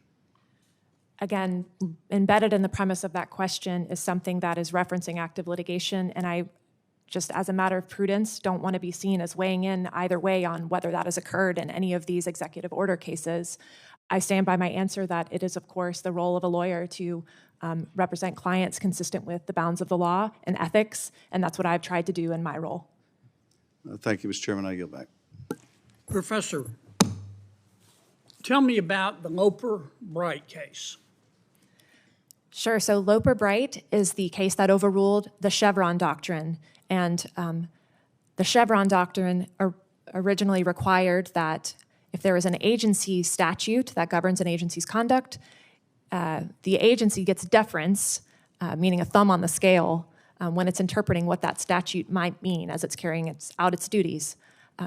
Loper-Bright determined that that framework was inconsistent with the Administrative Procedures Act, and instead that moving forward, courts should decide all of those statutory interpretation cases as a de novo matter, meaning the agency doesn't get any sort of special head start. How much deference did a federal court have to give to an administrative agency under the Chevron doctrine? Sure. So the court would originally make a step one determination about whether the statute was ambiguous or not. That's in the eye of the beholder sometimes. But if the court determined that the statute was ambiguous in the relevant sense, meaning it didn't resolve the question the agency was facing, it would defer to the agency's view of the meaning so long as the agency's interpretation was well explained and reasonable. What's the relationship, if any, between Loper-Bright and West Virginia v. EPA? So that's a fascinating question. I think, West Virginia versus EPA applied Chevron, but said we're less likely to find ambiguity, and indeed Congress needs to speak clearly if the agency is purporting to resolve a matter of, in the court's terms, political or social significance. And following Loper-Bright, of course, there is no deference. And I think some have commented, including Justice Barrett, that the best way to think about West Virginia versus EPA in interpreting statutes is that it informs the context of how we understand what the statutory terms mean in the context of an agency delegation. So the fact that the agency is purporting to carry out its duties might resolve whether or not the particular question is sufficiently clearly delegated by Congress. That just seems to me like a distinction without a difference. I mean, doesn't Loper-Bright wipe out the need for West Virginia v. EPA? Why do we still need a major questions doctrine? So it's certainly true that West Virginia versus EPA, I think, was partially driven by non-delegation doctrine concerns and concerns about deferring to agencies when doing so threatened our separation of powers. After Chevron has been overruled, of course, that might be relevant in a smaller number of cases, but I do think that the major questions doctrine still has vitality in understanding the best meaning of the statute as Loper-Bright now requires. What's the public rights doctrine? So most recently, the public rights doctrine has been applied in the Seventh Amendment context, and the Supreme Court has a decision named Jarkissi, where there's a line of precedent saying that if a matter involves public rights, so the conferral of a public benefit, for example, that might be the type of matter that Congress can vest adjudication of in Article I tribunal or in an administrative agency. What's a public right? That's a very difficult question to answer in many cases. That's why I'm asking you. Yeah, so I think the best way to think about it is to contrast it with private rights. And what the Supreme Court has instructed with respect to private rights is that they're what we would think of as common law type claims. So contracts, property, torts, the stuff of Westminster in the court's terms. And so if you have a matter like that, that's the type of matter that needs to go before a jury to ensure that the Seventh Amendment's jury protections are abided. By contrast, if there's an internal administrative process, Social Security benefits, things like that, that looks more like a public right that wouldn't have existed but for the government granting it. And what did the Supreme Court hold in, was it Jarkissi? That's right. What did the Supreme Court hold? So the Supreme Court there held that certain matters of the Securities and Exchange Commission actually looked more like common law fraud claims and more like property-based claims that must be tried to a jury in court and cannot be vested in the in-house SEC proceedings to be tried before an administrative tribunal. My time is done. Thank you, Professor. Okay, against my better judgment, Senator Schiff, I promised Senator Schiff, because I skipped him in order, I promised him one more question. All right, Senator. This gavel will never come to me again, though, if you ask more than one question. So I'll hold you to it. Well, I've got the This is Well, there we go. this is just in honor of Mike Lee's birthday. His wish was that I get an extra question. I wanted to just follow up on one of your answers to Senator Durbin. He asked about the necessity of following court orders, and you were very specific in your answer and said that if the Supreme Court rules that then you have to follow the order as it pertains to the parties to the case. I want to ask you about a lower court ruling, though.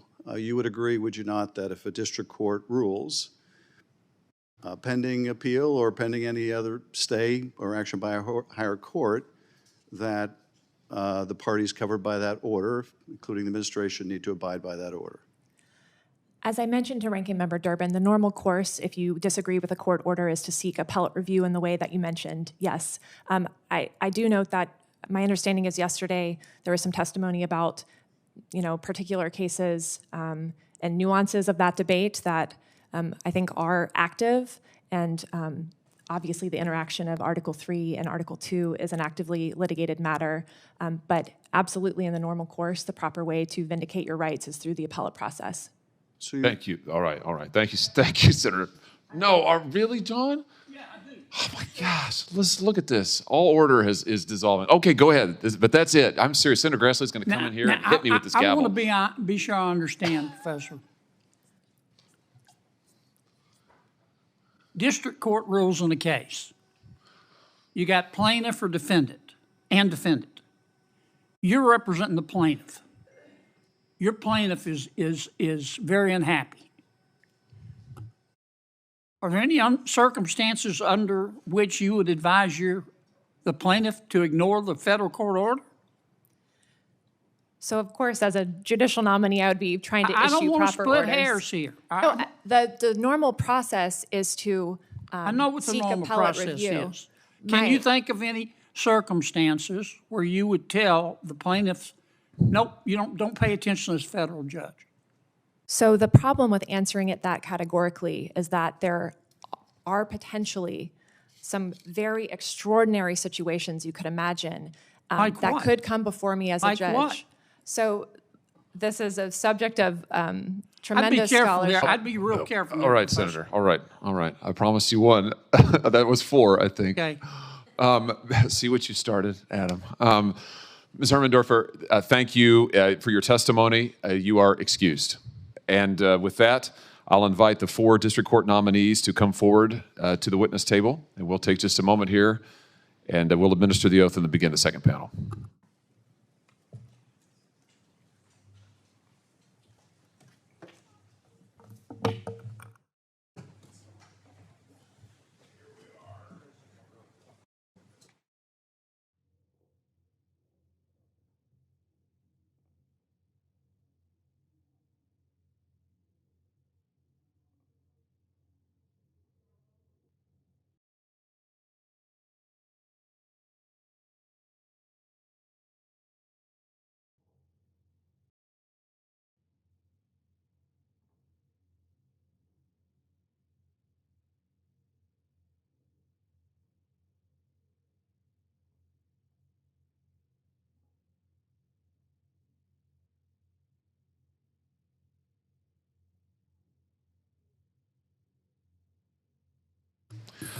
All right. It is the custom of this committee to administer the oath to all nominees who come before the committee, and you're all standing and ready to do it. So I'll stand with you if you'd raise your right hand and repeat after me.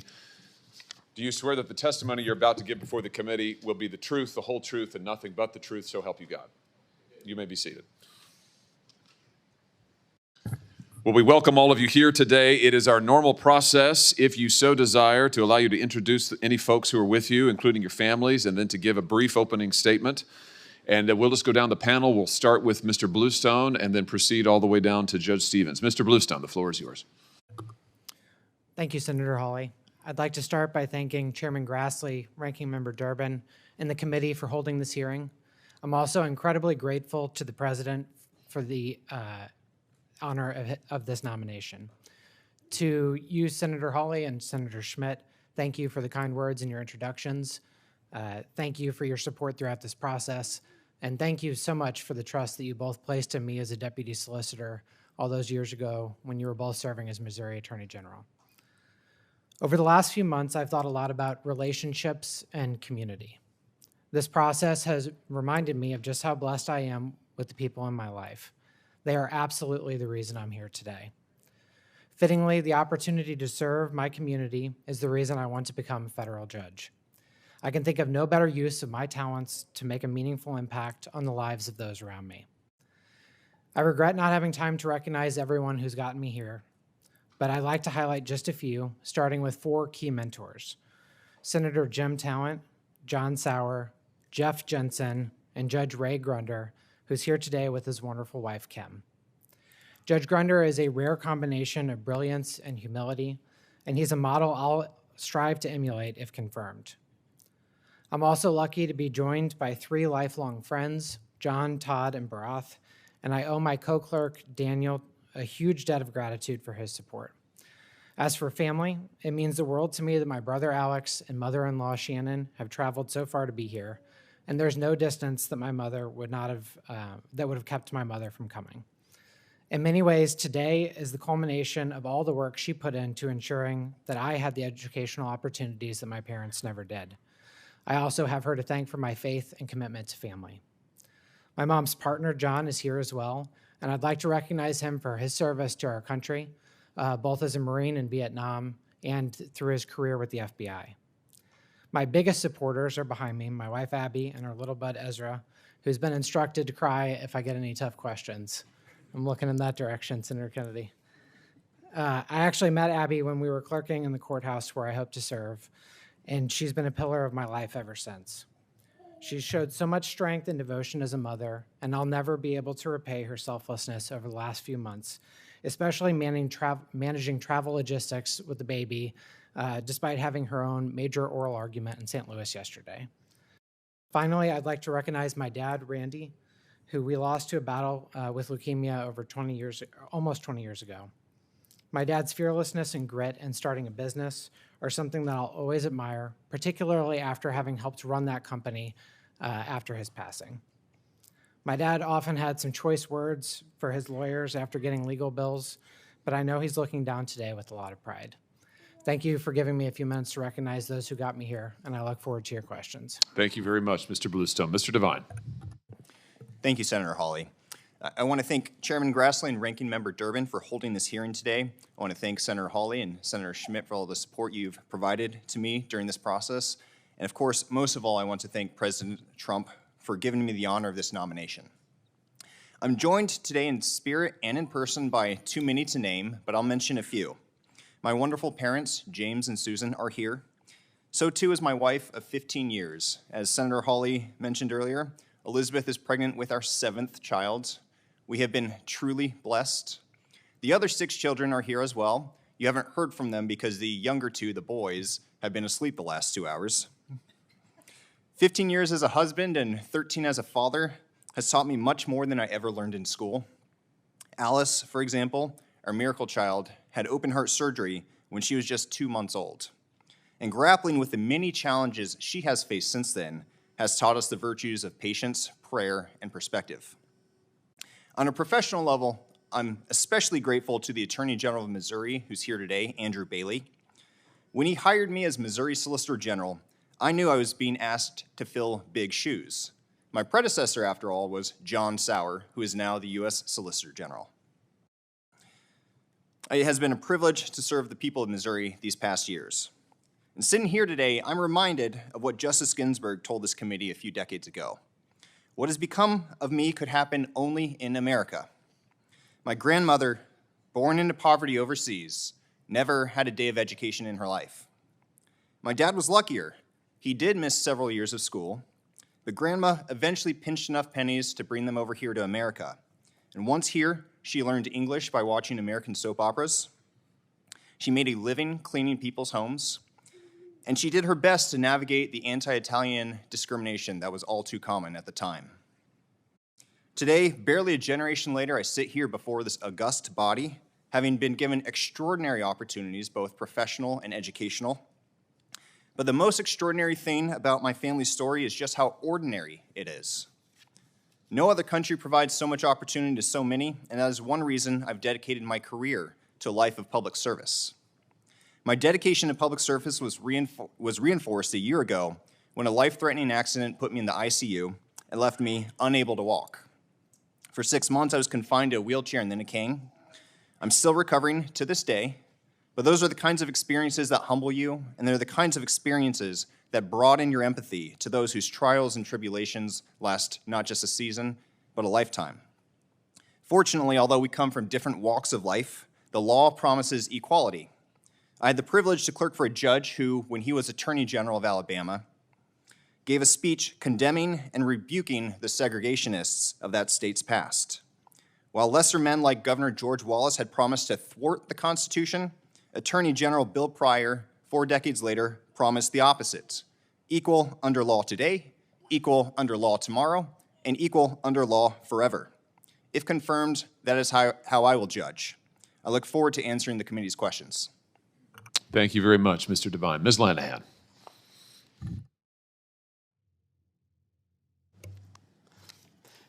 Thank you, Senator Hawley and Senator Schmidt, for your kind introductions and support. I'd like to start by humbly thanking President Trump for nominating me to this position. Thank you, Chairman Grassley, Ranking Member Durbin, and all the members of this committee for the opportunity to address the committee today. I also have many other people to thank who are here supporting me. Thank you to my husband and best friend, Michael Lanahan, who's here. Michael is responsible for introducing me to the great state of Missouri, which I have grown to love and have since devoted my career to. My oldest son is also here. He is 7 years old, and my other 2 children, 5-year-old and a 1-year-old, are not here because I was not so sure that they would be able to abide by Senate decorum. So they're at home with Michael's parents, and I'd like to thank Kevin and Kathy Lanahan for taking care of them. Thank you to my parents, Kevin and Ann Hassett, who are here. I would not be who I am today without their support and guidance. Thank you also to my siblings, and especially to my brother Kevin, who made it out here, and for bringing his family with him. That includes my sister Adriana Hassett, who is a newly minted American citizen, their children, and Audrey's mother-in-law, Susana Ibanez Cerda. Thank you to my friend Laurel Sagarts, who is here and who is an adoptive aunt to my children in St. Louis. And I would also like to extend my thanks to the 2 judges who I clerked for, Judge Grunder, who is here today with his wonderful wife, Kim, and Justice Zara, who was unable to make it today. These 2 judges have greatly impacted my understanding of what a judge's role should be.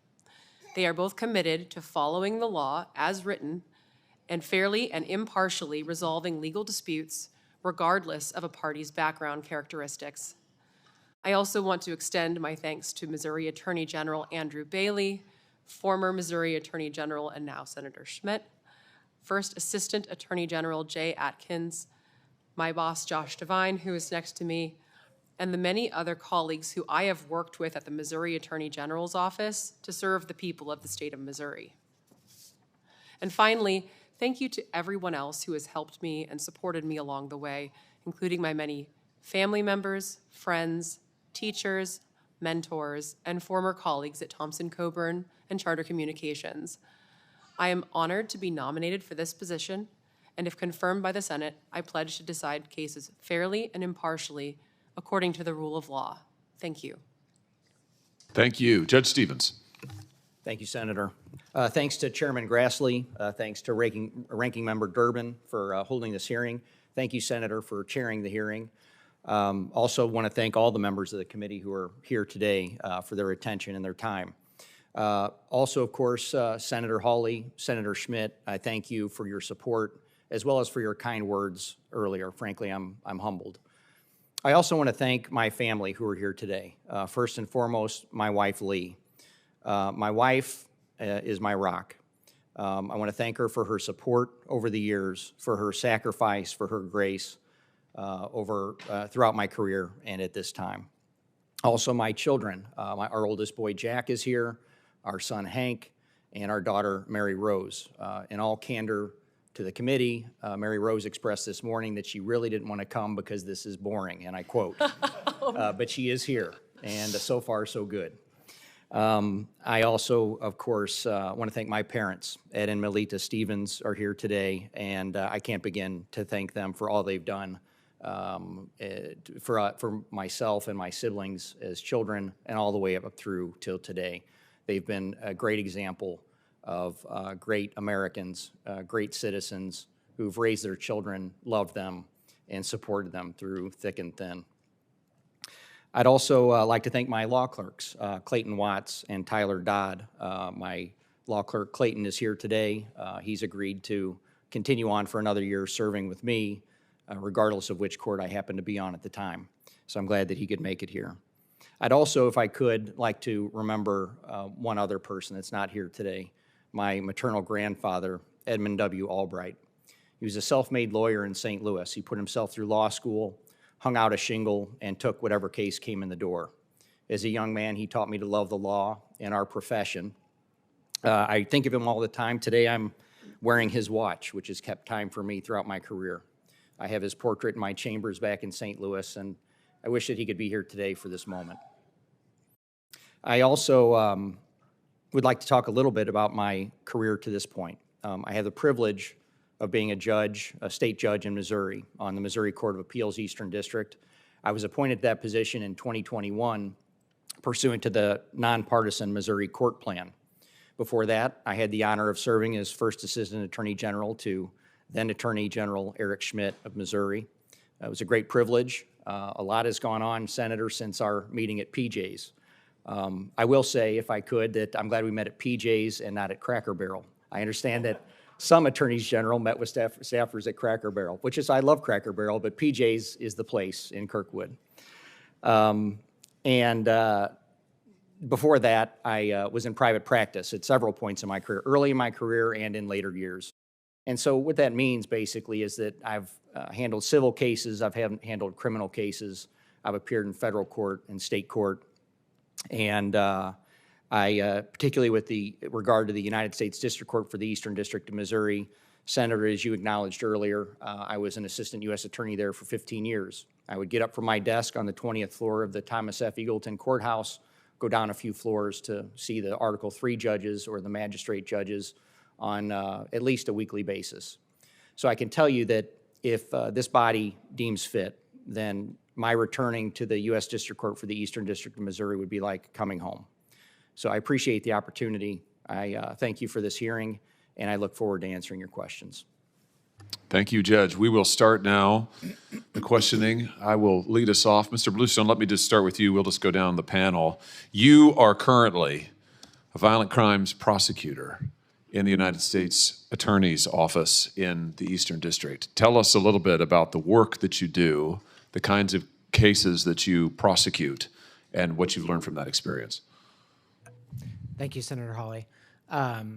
Being an AUSA in the Eastern District of Missouri has been probably the most fulfilling job that I've had.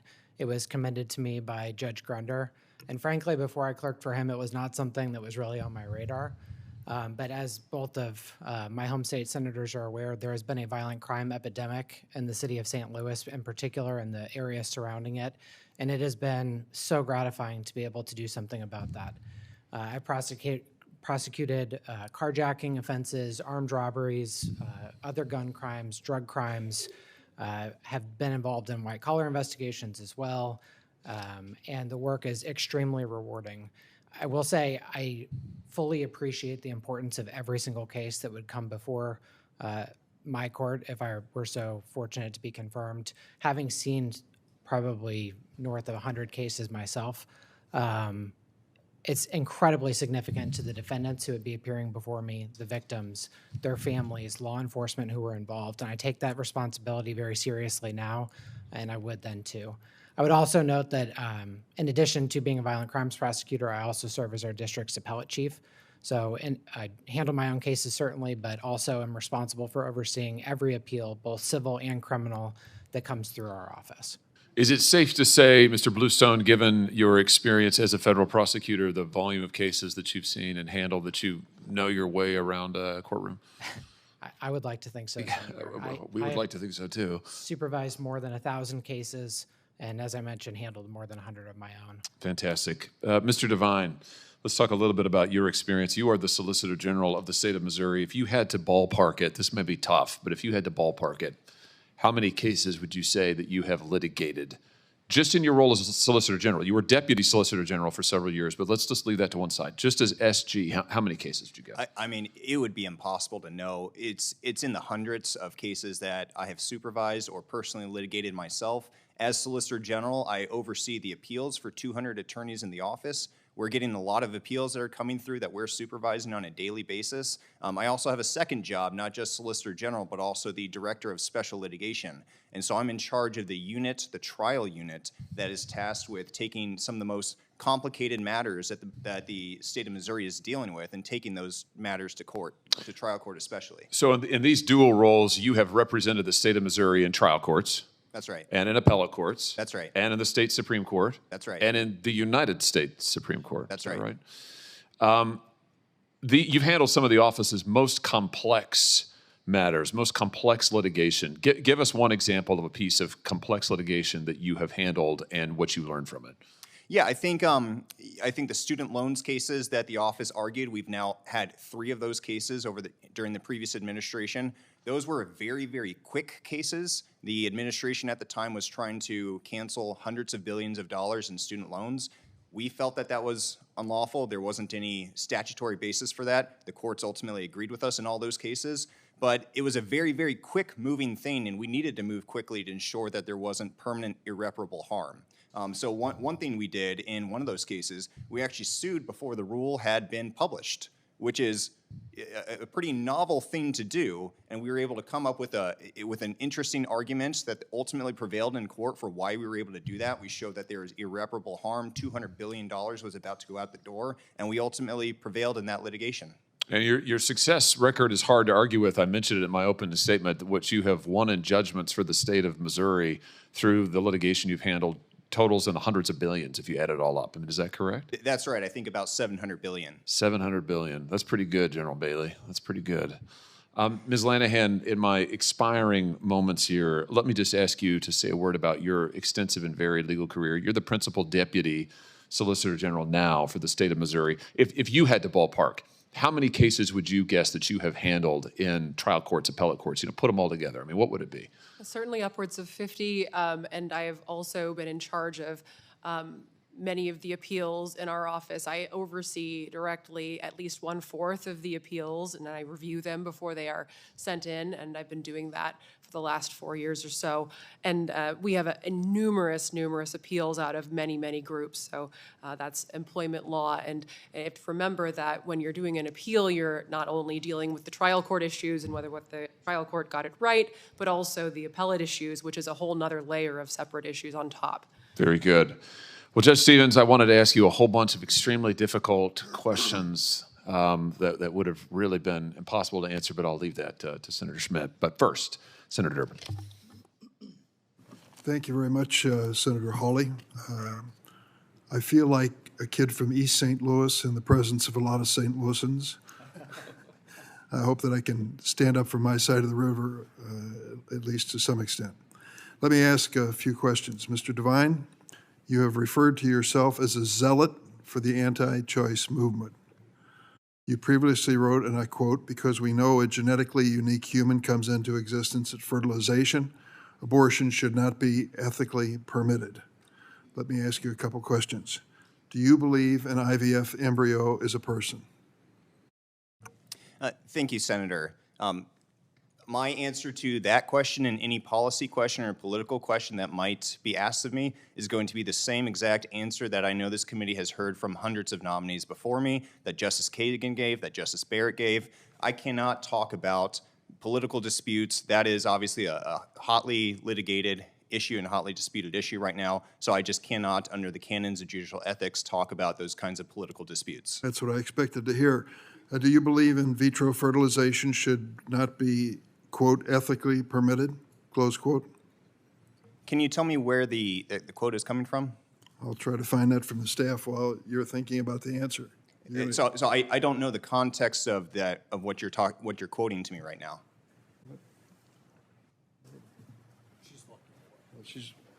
We're looking for the exact source on that. So let's go to another question along that all the other members of this panel might address. I'm not going to get into the point made by Senator Blackburn about one of our witnesses yesterday saying she had some equivocation on following court orders. But as been demonstrated by Senator Hawley, this panel has extensive court experience.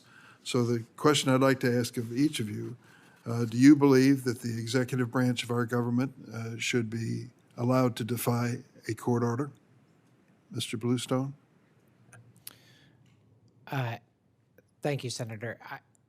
I would have to take some caution in answering that question because this is a hotly litigated issue right now. But I would echo what we heard earlier in the hearing today that, generally speaking, that is, of course, the rule. Mr. Devine?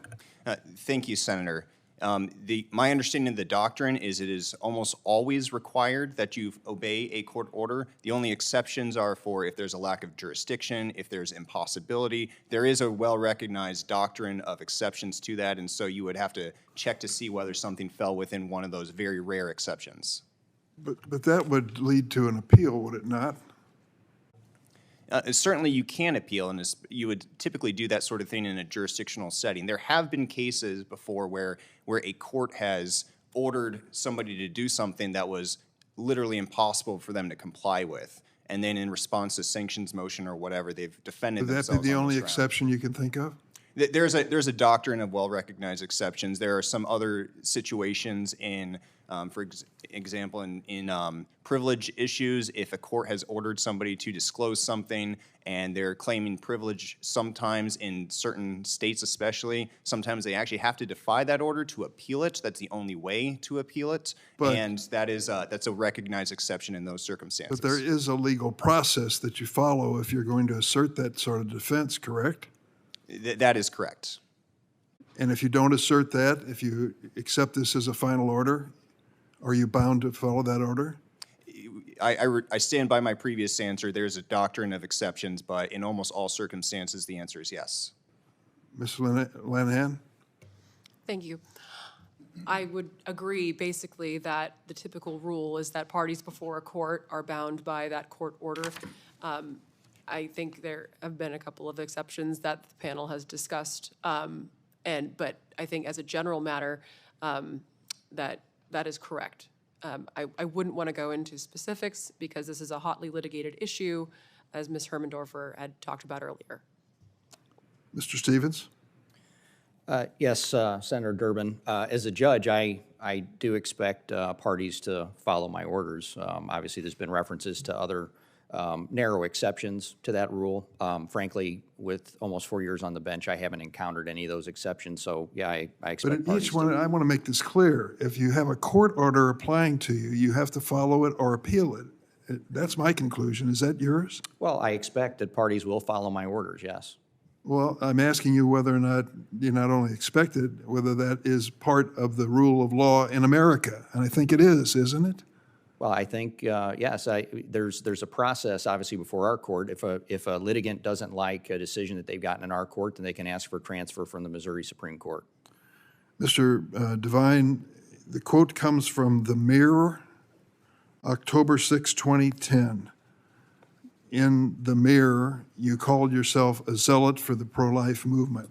So I'll ask the question again. Do you believe in vitro fertilization should not be ethically permitted? Senator, I don't share the characterization of the article, which was written when I was a teenager. When I used the term zealot, I was using the same term you used in the March 26th hearing earlier this year, which is if you're an advocate for a cause, you have a duty to advocate that cause energetically. I think Americans of all stripes, if they believe in an issue, they should advocate those issues energetically. So where are you on in vitro fertilization? Senator, I don't think any of my articles in college, and I've disclosed over 200, has ever taken a position on that. Forget your college. I'm sure it was an exciting experience. Let's talk about now. You want a lifetime appointment to the federal bench, and I'd like to know your position on in vitro fertilization. Senator, you said you weren't surprised by my previous answer, which has been given by hundreds of nominees before me. I can't talk about those politically contentious issues. After Alabama made that fateful ruling about saying that an IVF embryo was a person, there was an effort by most mainstream people in politics in both parties to clarify their position on in vitro fertilization, including the current President of the United States. The fact that this panel is, at least Mr. Devine, is struggling with that is unfortunately a tell as to what we can expect from you if your nomination is approved. I yield. It's going to be Senator Schmidt's turn, but can I just ask Mr. Devine, are you running for office? No, Senator, I've never been a political candidate. Are you seeking the nomination of a party or the approval of voters? No, Senator. You've been nominated to be a judge, is that correct? That's correct. Will you be able to faithfully follow the law as you understand it? Absolutely, and in fact, in my day-to-day, when I'm advocating the interests of the state of Missouri, I set aside my own personal beliefs every single time I'm advocating the interests of my client. And what's the controlling Supreme Court case on the life issue now, as you understand it? The Dobbs decision. Will you follow it faithfully? Absolutely. Senator Schmidt. Thank you. I mentioned this in the introduction, but I'm not sure somebody can probably figure this out. I'm not sure it's ever happened in the history of our republic that within the last 7 or 8 years, you have 2 former attorneys general from the state of Missouri in the United States Senate in a confirmation hearing with 4 nominees for district court position that also served in that office in the last 7 or 8 years. So it's a pretty unique moment, and also would be in a courthouse named after Tom Eagleton, who was an attorney general in Missouri and served in the United States Senate. So it's a pretty, it's a great day for all of you and your families. We're so glad that you could make it and share this really special experience. So maybe the most important question for all of you, just ask each, answer separately. How great was it to work for Eric Schmidt? No, I'm joking. I will. No. By the way, you can add that augment that to any question that's asked if you choose, but I'm not going to make you do that under oath, maybe. But I guess just to open it up for each one of you to answer, it's maybe a little bit of a different question that's often asked. Each one of you have practiced before judges. You've clerked for judges in sort of different capacities. What is one thing that you would take from that experience, whether it's before a judge or working from a judge, that you saw a judge do that you would like to emulate now as you hopefully become a federal judge? I'll take on with some risk that first question before I dive into this one. And I will quote from now Solicitor General John Sauer that I love you both equally. It was great working for you both. He had a different answer once Senator Hawley left, for the record. I have another mentor in the room, as I mentioned, Judge Grunder. And I will say, just thinking back to seeing him presiding over appeals, he was tremendously gracious with the parties that appeared before him. He gave everyone an opportunity to address what he would see as the weaknesses in their arguments and was honest with them about that. And I think certainly the way that he approached the parties would be something I would hope to emulate. Senator Schmidt, you were my favorite attorney general who I worked for in 2019. One of the things I really appreciated working for both Chief Judge William Pryor and also Justice Thomas is just the humility that both of them brought to the bench. I mean, it wasn't unusual for a judge, either them or some other judges in the building, to kind of have an initial inclination of what the correct answer is going to be, and then change their mind as they're going through the process. And I think being open to that sort of thing, being open to having your mind changed, is a very valuable asset for a judge. Thank you, Senator Schmidt. And one of the things I loved the most while I was working for your office was the opportunity to be a part of the way that democracy works in this country. So in the state of Missouri, the people of the state of Missouri elect their representatives. Then the General Assembly makes laws, and then our job is almost all those laws are challenged at one point or another. And it's our job in the Missouri Attorney General's office to give those laws defense. And so it is important as a role as, for instance, a public defender's role in the democratic process to protect and to defend those laws that are passed by the people of the state of Missouri. As for things I learned from my judges, I think both of my judges, and I just want to talk about Judge Grunder as one thing that's coming to mind, is that the way he went through very methodically the opinions that he would write and make sure that he wasn't skipping any steps was something that I thought was extremely valuable, because I think the most often when you see judges go off track, it's because they've skipped a step, and it's very easy to, when you skip a step in your analysis, it's easy to insert your own opinion here. And I think that that was one of the things I took from that clerkship, is to never skip steps and to always show your work to make sure that you're not going to be inserting your own opinion here. Thank you, Senator. I will say, given the team that you put together at the Attorney General's office, it was one of the seminal points in my career, not just because of the great team working for you and working with the great team that we had, but also managing just some of the tremendous young lawyers that came up through that office. That's, of course, as I'm sure you and Senator Hawley both know, the office where Justice Clarence Thomas began his career under then Attorney General John Danforth. It's an amazing place. It's an amazing training ground for great lawyers. I'm proud to say that one of my current clerks, Tyler Dodd, will be leaving me in the next few months to join the Attorney General's office, and I expect that my other clerk, Clayton Watts, who's here today, will be joining that office after we're finished next year. So it's just a tremendous place to learn to practice law and to practice law long-term as well. As far as what I've learned, I had the great privilege of clerking for Judge Pasco M. Bowman II. The first thing I can say that he exemplified was collegiality. That was a time on the Eighth Circuit where there were a lot of Reagan appointees, including Judge Bowman. But you also had senior members of that court from as long ago as the Lyndon Baines Johnson administration, believe it or not.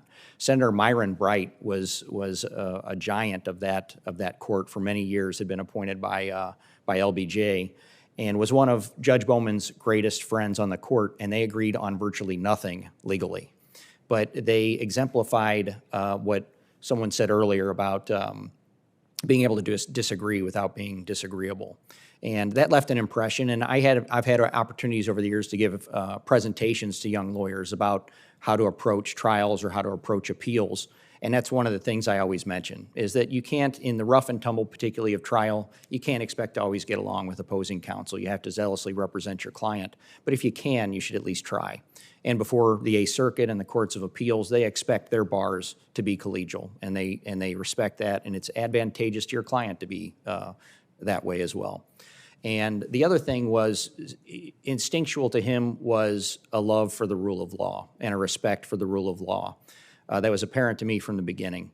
I've had that experience in other capacities in my career as well. I talked about at my investiture ceremony almost 4 years ago now, some of the mentors I had during my career. One of those was Judge Raymond Grunder, who changed my life when he hired me as an assistant U.S. attorney when he was the United States attorney in St. Louis. He also had the good judgment to hire my wife as his first law clerk, not coincidentally. And Judge Grunder also represents that, the rule of law. He, as the U.S. attorney and now for a judge for about 22 years, he's exemplified that. Another example would be Tom Dittmeyer, who, as Senator Schmidt knows, is an institution in St. Louis. He was the United States attorney appointed under President Reagan, and joined our team at the Attorney General's office, worked for Attorney General Schmidt with the cold case unit. And there's no one I know more that exemplifies the rule of law than Tom Dittmeyer, even when it was, particularly when it was not politically advantageous for him as U.S. attorney. He made some risky decisions to ensure that the law was upheld. And those are the things that I've learned. Thank you. Thank you all. And you're all going to be great judges, so congratulations. Thanks. Thank you. Now, I gave Senator Kennedy an extra couple questions in the last round on condition that be nice to all of these folks. So with that, Senator Kennedy. I'm always nice. How many of you worked for Senator Schmidt? All 4 of you. Is it true that he was suspended 23 times in junior high school in February alone? They're under oath. Look, I'm not trying to trick you. I'm not going to ask you how you rule on cases, and I'm not going to ask you about your political beliefs. I just want to know how you think. Let's start with the counselor on the end. Let's suppose I'm a cop, and I'm on duty, and it's 3 o'clock in the morning, and I see somebody driving down the road. Not many other people around. It's on a Saturday night. Can I stop him? Just because you see him driving around? Yeah. There would need to be more of a basis than that. So the answer is no. Correct. Okay. Let's suppose that I recognize him, and on 3 previous occasions, he's been caught for charged with DWI, but he's not driving erratically. I'm the cop again. Can I stop him constitutionally? Same answer. No. No. You would need more than that to be able to conduct an investigation. Why doesn't that give me reasonable suspicion? I think merely the fact that he was driving at 3 a.m. and had been pulled over previously for driving under the influence wouldn't be enough. Now, it certainly, if he were swerving or driving improperly in some other way, if he committed a traffic violation or something along those lines, certainly the officer would be well within his rights. So we can agree our privacy is precious to us, even if we're in a car, right? I would agree that the Fourth Amendment very thankfully protects us all from unreasonable searches and seizures. So how come the cops can set up a roadblock and stop everybody when they don't have either reasonable suspicion or probable cause, just to check and see if they have insurance. So there are limitations on scenarios like that, roadblock But cases. can they do it first, counsel? I mean, Officers can set up roadblocks if they are applying it based on a neutral and articulable standard, and if that standard relates to something that is specific to automobiles. So they could not stop every car to search. you're right about the law, but why is they don't have reasonable suspicion. They're stopping everybody. They certainly don't have probable cause. It's intrusive. I mean, I can spend 10 minutes in line to check my insurance. What's the basis for that being constitutional? I think the way I would frame it is that the courts have decided that scenarios like that, and in scenarios like that, officers would not be acting unreasonably. So they would not be violating somebody's Fourth Amendment rights. Because the Fourth Amendment guarantees against prohibits unreasonable searches and seizures. Correct. And how do you determine whether something's unreasonable or not? Well, I think that would very much depend on the situation, the specific facts and the context. Don't you balance the costs and benefits? In a scenario like that, yes. Okay, cool. Judge, what's the rule now that the Supreme Court follows on reapportionment cases? Congressional redistricting. Congressional redistricting.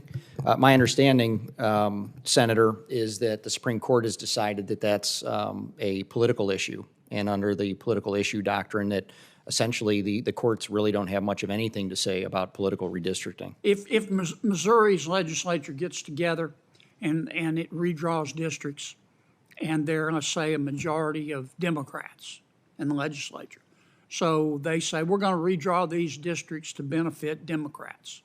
And we're not going to be reluctant to say so. They say it in front of God and country. Is that okay?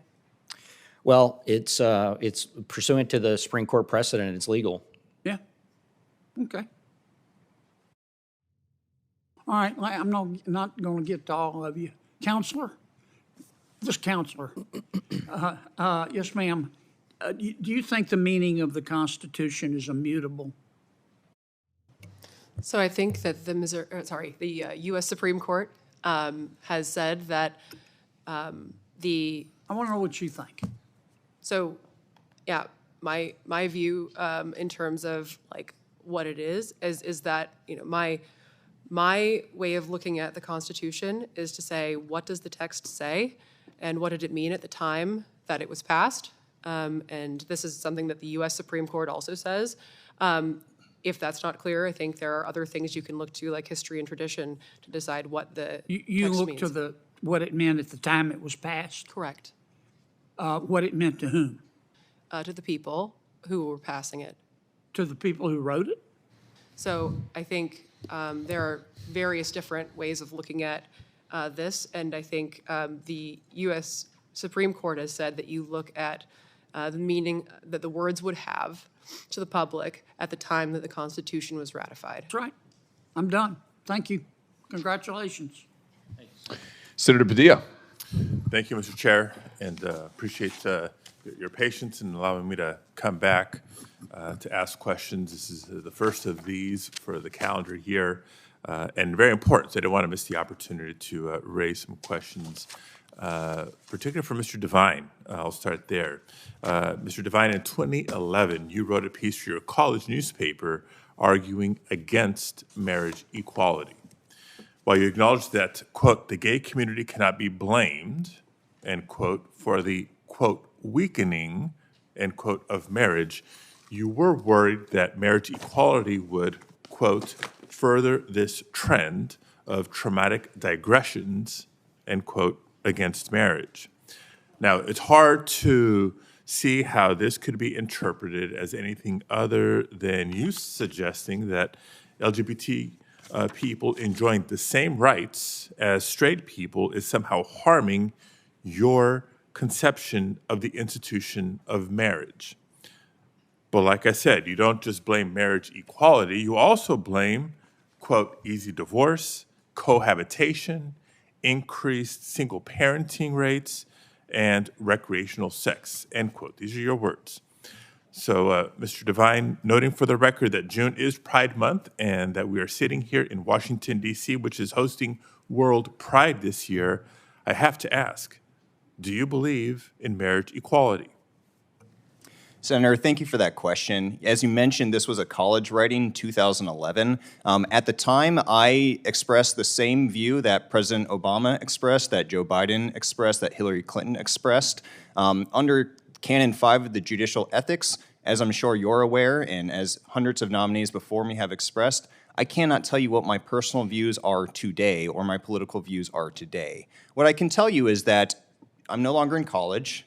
That was almost 15 years ago. I can tell you that as a general matter, I've grown up, I've had a lot more experiences, a lot of my policy and political and even some of my religious views have changed in those in that time. But I can't tell you specifically any specific policy or political issue. So then let's jump to today, and can you answer this question? Can you tell me the legal status of marriage equality according to the Supreme Court?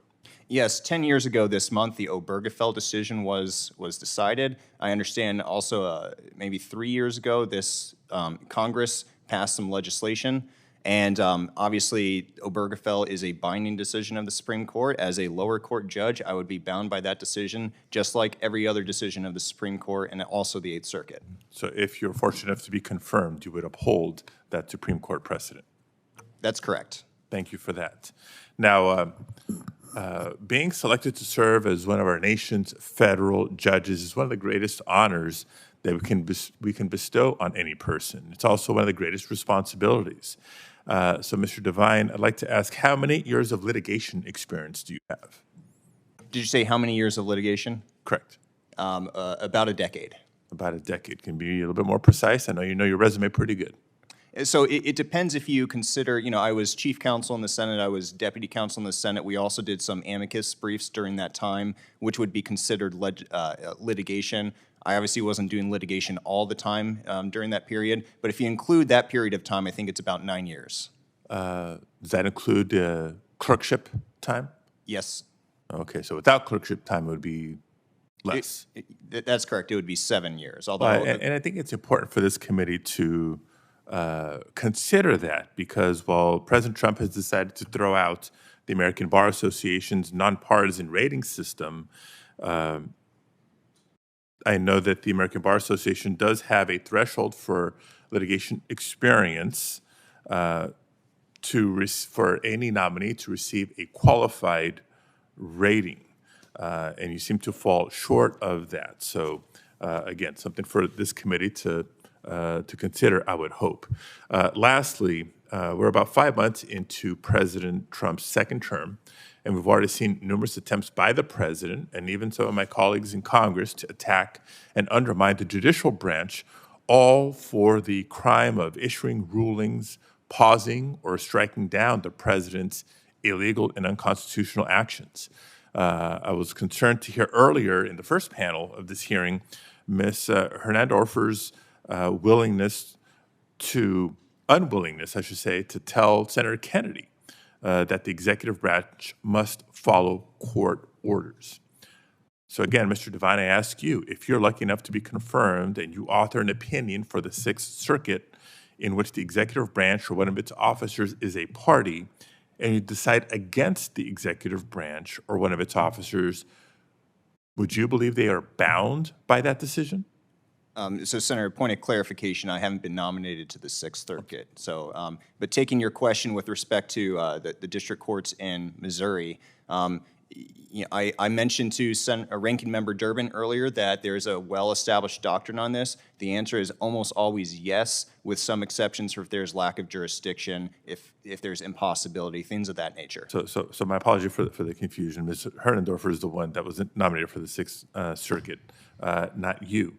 But just expand for a moment, I know my time is up, on what those exceptions would be. I understand there's some exceptions, but some people in this day and age, the political climate that we're living in, seem to be really broadening the categories of, or what qualifies for an exception, very different than what we've seen historically. Yes, Senator, one of those exceptions, the first of the three that I just mentioned to you, is if a court lacks jurisdiction. The Supreme Court has been very clear that an order issued without jurisdiction is void ab initio. It's as if it never happened. And so for there to be a circumstance where, a judge or a litigant was accusing somebody of violating an order and the district court was later determined to lack jurisdiction at the outset, then there would have been no order to violate in the first place. Okay. Thank you, Mr. All right. Chair. My Thank time's you, up. We'll be Senator. submitting additional questions for the record. Absolutely. And on that note, questions for the record may be submitted until June the 11th at 5 p.m. Thank you to the nominees. And with that, the hearing is adjourned.